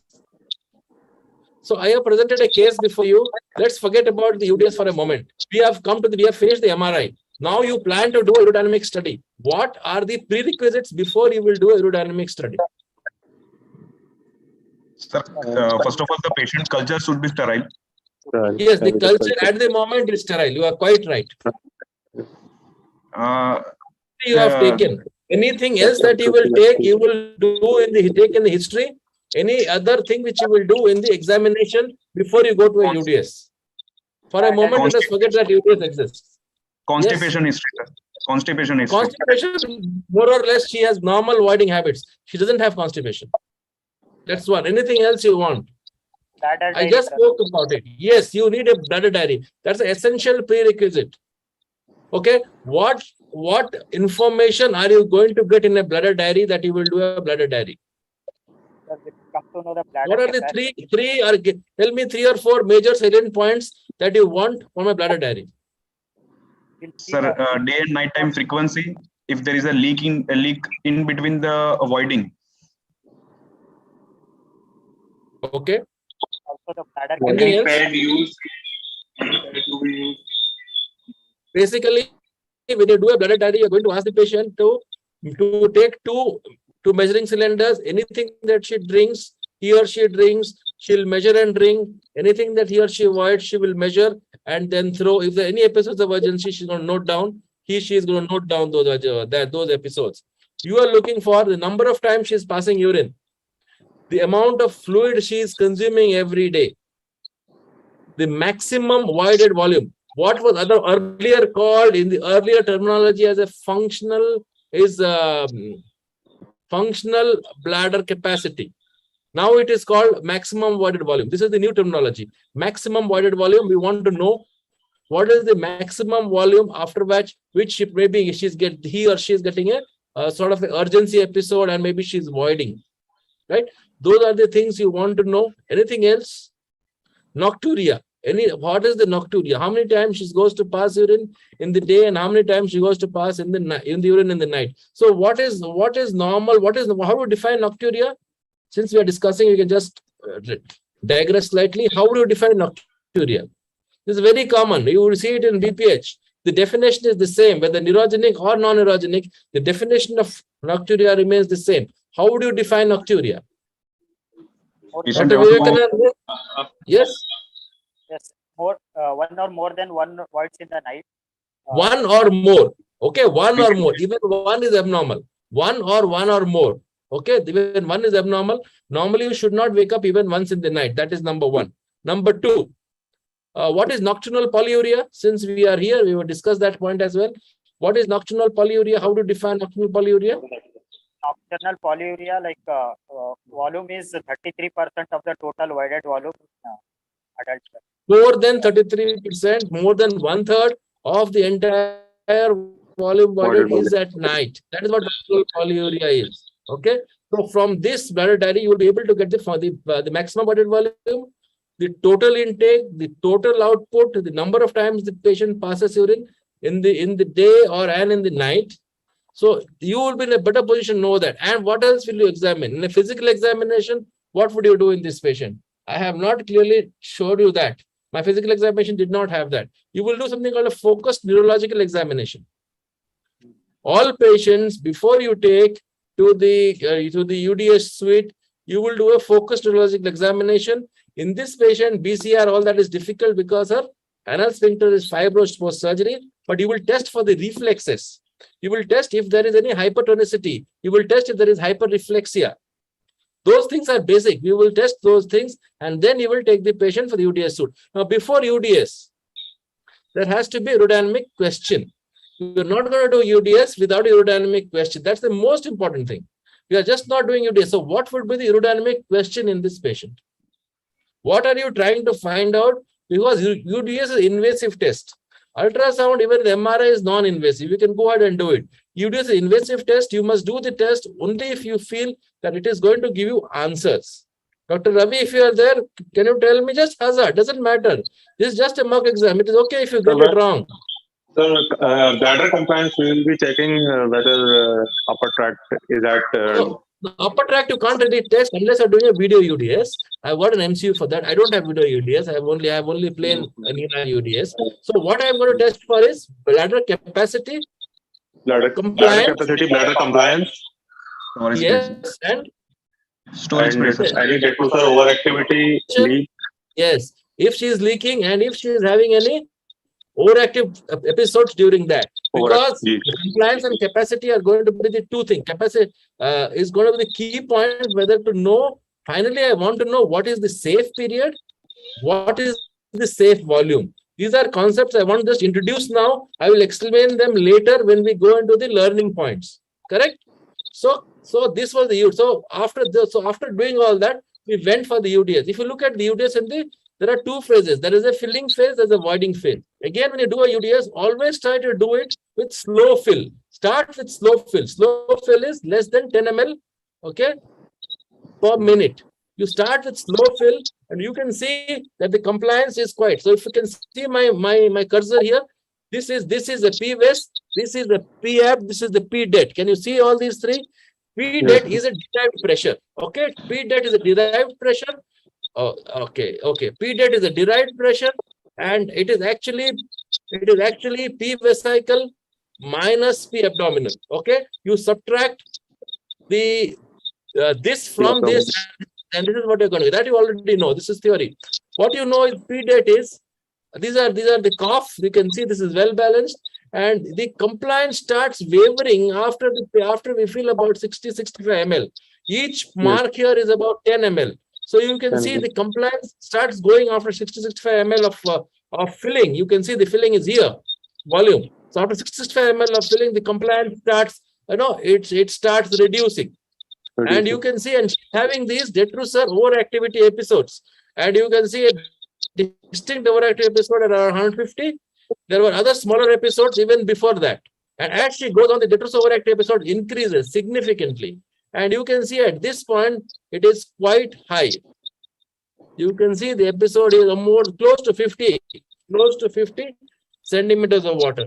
And at this point, she had maximum filling here, maximum sensation, you can see maximum. And here she was asked to pass urine. This point, she was asked to pass urine, this point when it was a flat curve.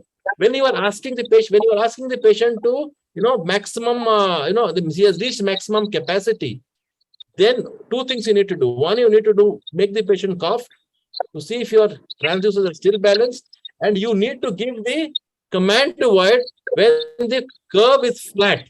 Do not give the command to void when she is having an urgency episode. Then she'll void an urgency and will not be able to differentiate urge incontinence. So that's the detrusor overactivity from her voiding phase.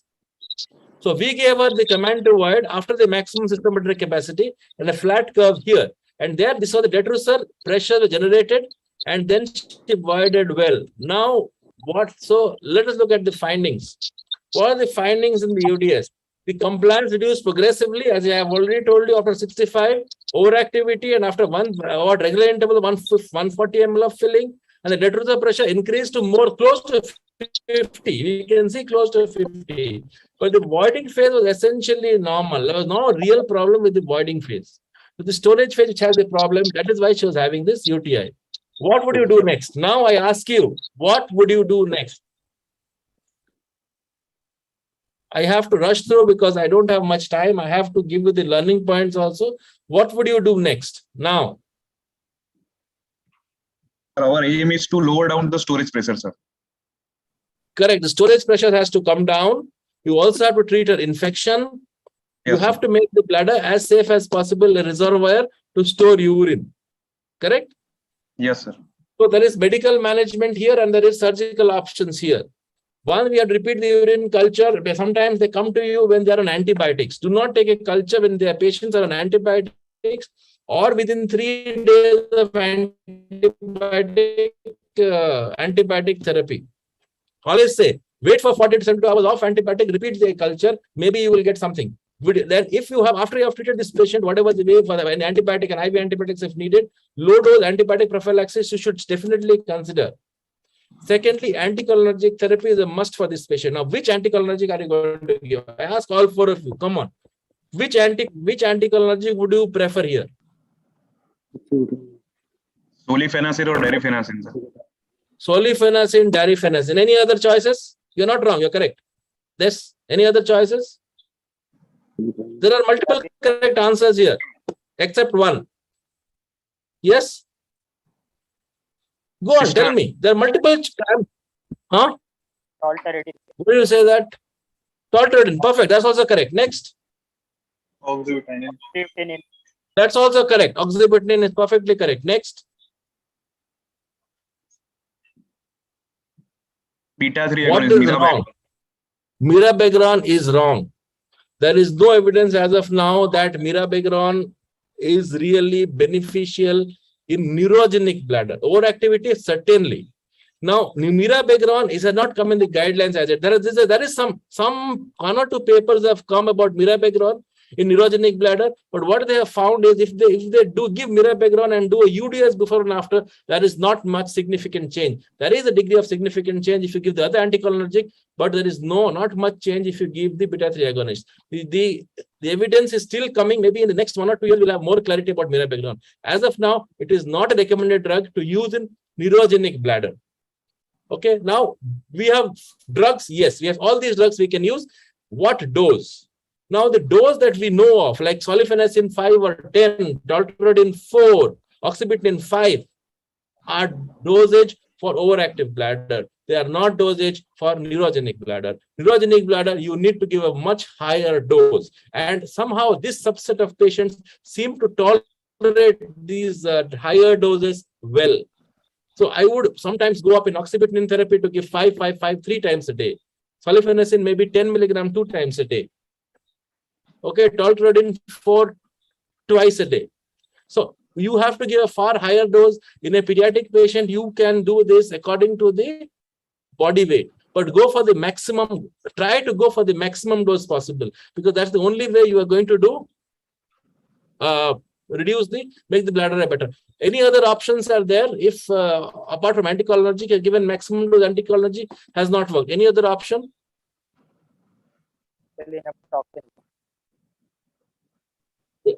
Yes. Botulinum toxin injection, sir. Botox.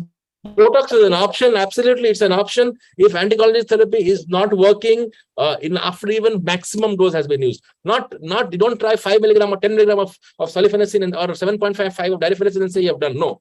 After using maximum anticholinergic therapy, if still and that she continues to have infection after giving, and if you are putting on low dose prophylaxis still has the infection, you may go for Botox. Now, but also she needs definitive management. She has something called a tethered cord. I'll quickly explain what a tethered cord is.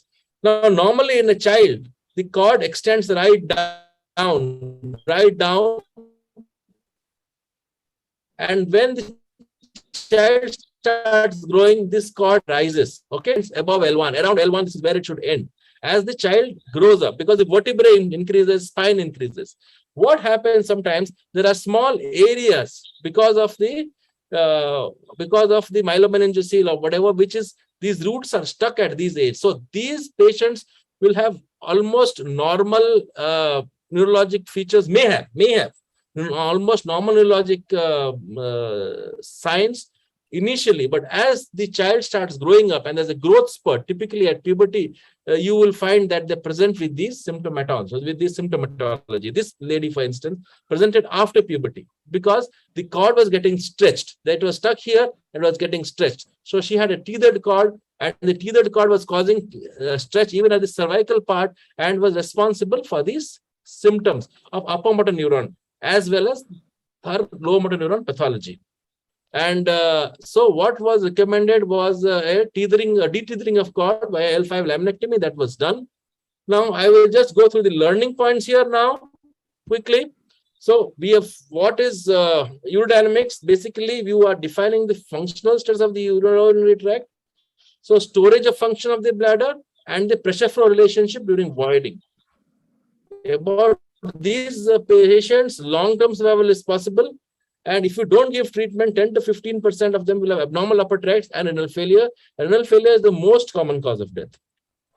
Aims of therapy, 3 major functions: low pressure storage of urine, emptying of bladder when socially acceptable, and urethral competence if possible. 3 things.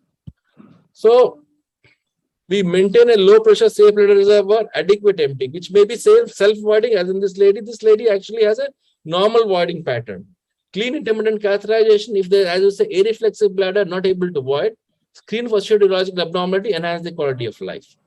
So she has recurrent UTI. I just want to tell you, recurrent UTI is 3 or more episodes in the last 6 months. That's the definition of recurrent UTI. This is taken from the NICE guidelines. So when you see any patient, you need to initially assess and you divide that patient very quickly into 3 groups: low, moderate, and high risk category. And then there is general treatment, which is mandatory, and optional investigation, which will be conservative or surgical. Then you need to follow up. Surveillance is most important in this particular group of patients. So I like to just classify very simply. You have abnormal emptying, you have abnormal storage. So abnormal emptying can be due to bladder dysfunction, acontractile or underactivated detrusor, or there may be an outlet issue, which may be a detrusor external sphincter dyssynergia. The bladder contracts, but the sphincter doesn't relax. So to the dyssynergia, there's a sort of a disconnection between the bladder and the sphincter. We know for normal voiding, the sphincter should relax, bladder should contract, so it should be synergistic. There could also be a dyssynergia at the bladder level of the bladder neck. This dyssynergia can be a level of the external sphincter. So we have two types of dyssynergia, one at the external sphincter, second at the bladder neck. So you need to exactly know how. This can only be known through MCU or a video UDS. You will not be able to know plain UDS where this is happening. And second, storage abnormality. There may be a bladder dysfunction, neurogenic overactivity, impaired compliance at this patient has, or there may be outlet dysfunction. Correct? So if outlet dysfunction, it may be a weak sphincter. Some patients you will notice they have this, they leak all the time. They leak all the time because they have overactivity. But because their outlet is weak, the upper tracts are normal. This group of patients, if you are going to tighten the outlet through whatever surgery, outlet surgery, you can do a bladder neck reconstruction, you can put a sphincter, then these patients will develop a upper tract dysfunction, renal failure, and infection. So you must always, when you are doing these surgeries, they are trying to do a bladder neck reconstruction, note very clearly whether how the bladder is behaving. If the bladder has poor behavior, it is better for let the patient leak rather than make your treatment worse than the original condition after treatment.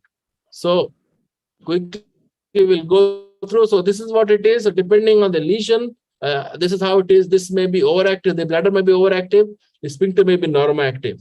Or you may have, this is the worst suprasacral lesions, overactive bladder, overactive sphincter. This patient will always go, the middle patient will always go for renal failure and kidney dysfunction. Then you can have an underactive sphincter and underactive bladder. Here, CIC is generally safe bladder. Underactive bladder, normoactive sphincter, again a safe bladder, but will need CIC. This is roughly what it is.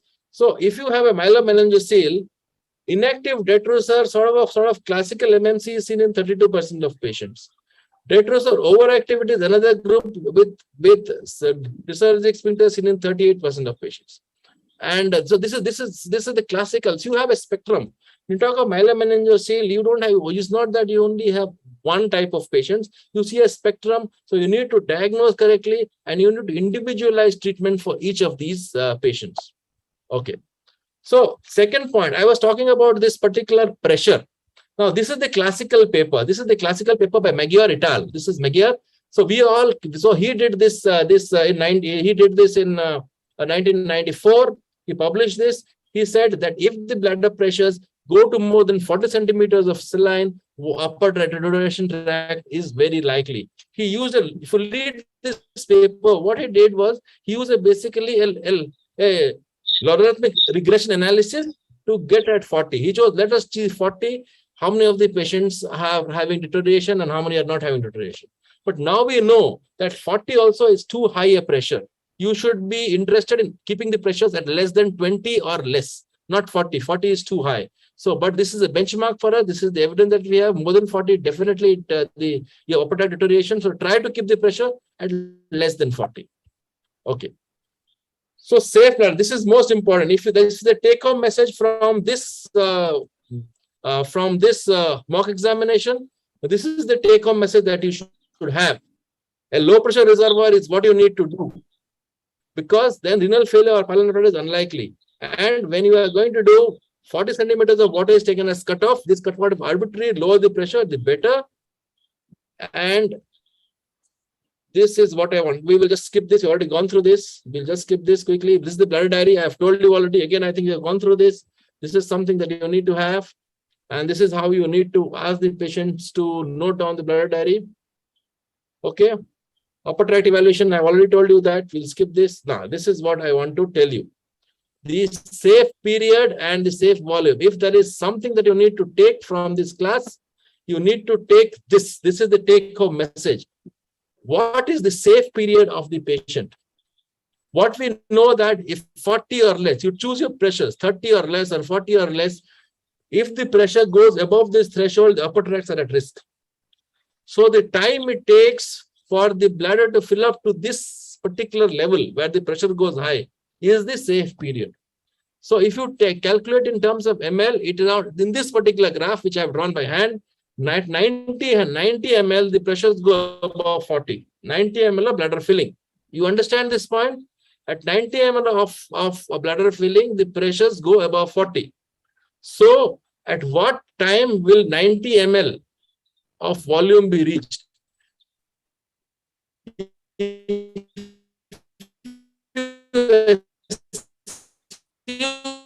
For a 60 kilo per ml kg per 1.5 hour. This is the arbitrary example I'm giving you.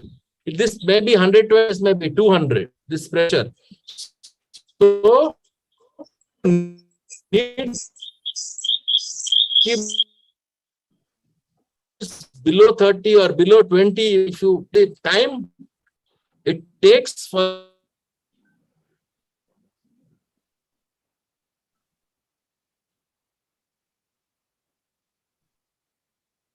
I think we have lost Dr. Arvind Banda there. Yeah, just will wait for a few minutes. Yeah. Dr. Arvind, you're back. You're mute now. We just lost you momentarily. Can I, there's something, it goes off. So now, can you just, okay, are you able to hear me? Yes, yeah, just the safe period. You got the point. So I'll go to the safe volume now. The next thing is the safe volume. It is the same thing as the safe period. The volume of water, a volume of urine in the bladder, after which the bladder becomes unsafe, is the safe volume. The time it takes to achieve this volume is the safe period. I hope you all understood. If not, I would explain again. So basically, your effort should be to keep the bladder volume safe, and the period, the time period that it takes is the safe period. You must tell the patient that patient must empty the bladder before the safe period is crossed. That is the whole crux. That is the whole crux of treatment in a patient with an unsafe bladder, or safe, any bladder. The whole crux is that. Okay, I'll go to it again quickly. I'll go to it again. Now, coming to follow-up. Is follow-up UDS necessary? The answer is yes, follow-up UDS is necessary, particularly even after definitive treatment. Though the bladder function is safe, if we have done a study here, we are going to publish up to 6 months. It takes for some degree of recovery for the function to be stable, 3 to 6 months. So any UDS that you do, repeat UDS should be after 3 to 6 months, and there can be sometimes a late change in bladder behavior, and this happens due to retethering. There can be scarring, and even if they cover it with some fat or something, they can be retethering. It occurs in about 14% of patients. So you need to follow up these patients even after surgery. And you need to know how much improvement has occurred, because always improvement may not occur. So quickly, just tell you about bladder management. I think quickly I'll go through it. Hypotonic bladder, you have to promote emptying. A low compliant bladder, you have to control overactivity, anticholinergic or botulinum toxin. Surgery, well, that's the last option. Don't tell that as the first option. Surgery for augmentation cystoplasty plus or minus CIC. Neuromodulation, yes, that's an option, but the evidence of long-term efficacy is lacking. Not very sure how it will work in neurogenic bladder. Okay, so we will quickly go. So I will just compare various guidelines here about bladder management. So if you look at the pharmacologic management, you can see in all these guidelines, we're talking of 4 different guidelines here. We're talking of NICE guidelines, EU guidelines, International Condom Society guidelines, and AUS-SUFU guidelines. Beta-3 agonists are not recommended in 3 of them. Silent, limited data to recommend. And the AUA, they are recommended, but in combination. Really, the data, the evidence is very, very weak there. Alpha blockers, you can use, but it doesn't make much difference. Drugs for bladder areflexia. If you have areflexic bladder, something that's very commonly used, something called urotone, bethonicol. There is no evidence that bethonicol helps. So all guidelines are very clear about this, that there is no role of urotone, bethonicol, or whatever drugs for bladder areflexia are at the moment not recommended. So quickly going to the next one. This, I think we have already gone through this. You can increase deficit, doesn't really work. So we'll quickly go. So again, surveillance, last slide, duration, lifelong surveillance of high-risk patients. And for low-risk patients, you can do it later. You need not do it very, very frequently. You can do it every 2-3 years also. But for the high-risk patients who have a poorly compliant bladder, who have dysreflexia, you need to do lifelong. So again, how do you do it for high-risk patients? You can do ultrasound in every year. If some high-risk, they recommend sometimes at six months, and the cystoscopy is not required. UDS you can do maybe around maybe if you want every year or every 2.5 years. Okay, 1 to 2 years you can do. Low-risk patient, regular screening of upper tract renal function. There's no need to do UDS. UDS is recommended only in high-risk patients for follow-up. And bowel management also is important. Make sure they are not constipated. You must treat them their bowel and make sure they're not constipated. So, well, that's what it is. Thank you so much. Lifelong follow-up. That's the message I want to leave. Thank you so much. I am through. Thank you, Dr. Arvind. That was a fantastic case presentation. Of course, it's a challenging topic to cover in 30 minutes, but you have done a brilliant job. And I'm sure the students are taking home a valuable message. Now, I'll pass it on to Dr. Arun Chawla to conclude the day's program. I think we had an excellent session, 3 cases of oncology and 2 from non-oncology with faculty, Dr. Anup, Dr. Tiwari, Gagan, Bobby and Arvind covering almost all the points which residents need to know or must know. And also along with the case discussion, they have given very valuable tips how they need to answer the particular question if asked in exam and how extra they should be knowing about every case. I think more or less a very, very comprehensive discussion in a limited time. So the 30 minutes was actually qualitatively, it was equivalent to 1 hour, I think, when I was just listening to the whole conversation. So what I request residents again to please log in early tomorrow. Start at just a few minutes before 6. And we have 5 cases for discussion, and we have 2 talks. We have 6 cases for discussion and 2 talks. And I think this tomorrow session will complete we have discussed today. My sincere thanks to all the faculty who joined, spared their time and just taught for our residents and helped in preparing the exams. Thanks to my board members of ISU who were there for moderating. And tomorrow we'll have again. Thanks to all the agents who logged in, and probably this is the candidates who are there as examinees. They need not get disappointed by the question posed to them, and probably you need to take it as what you can say, as the journey towards the preparation. And probably I'm very sure just focus on these 2 days and log in once on the YouTube close to the exams. I think you will have a very smooth sailing discussing any type of case scenarios related to all the exam questions. Very much again, we have Tabnisa, Dr. Keshav here. Okay, so then we'll wind up. Thanks one and all, and we'll see you tomorrow a few minutes before 6. Navneet, thank you very much. Again, just send this to the group, all the notices and all the information so that we can start well in time. Deepak, anything? Arvind, as a board member, ISU, need to say anything before we wind up? No, sir, it is wonderful. I think it was good participation. Thank you so much for the opportunity. And thanks USI for the opportunity. Thank you. Thank you, Anurag. Thank you. Thank you, sir. Bye-bye. Thank you. Thank you. Thank you, Ravi. Thank you, Bobby. Thank you, sir. Good night. Enjoy. Good night. Good night. Good night.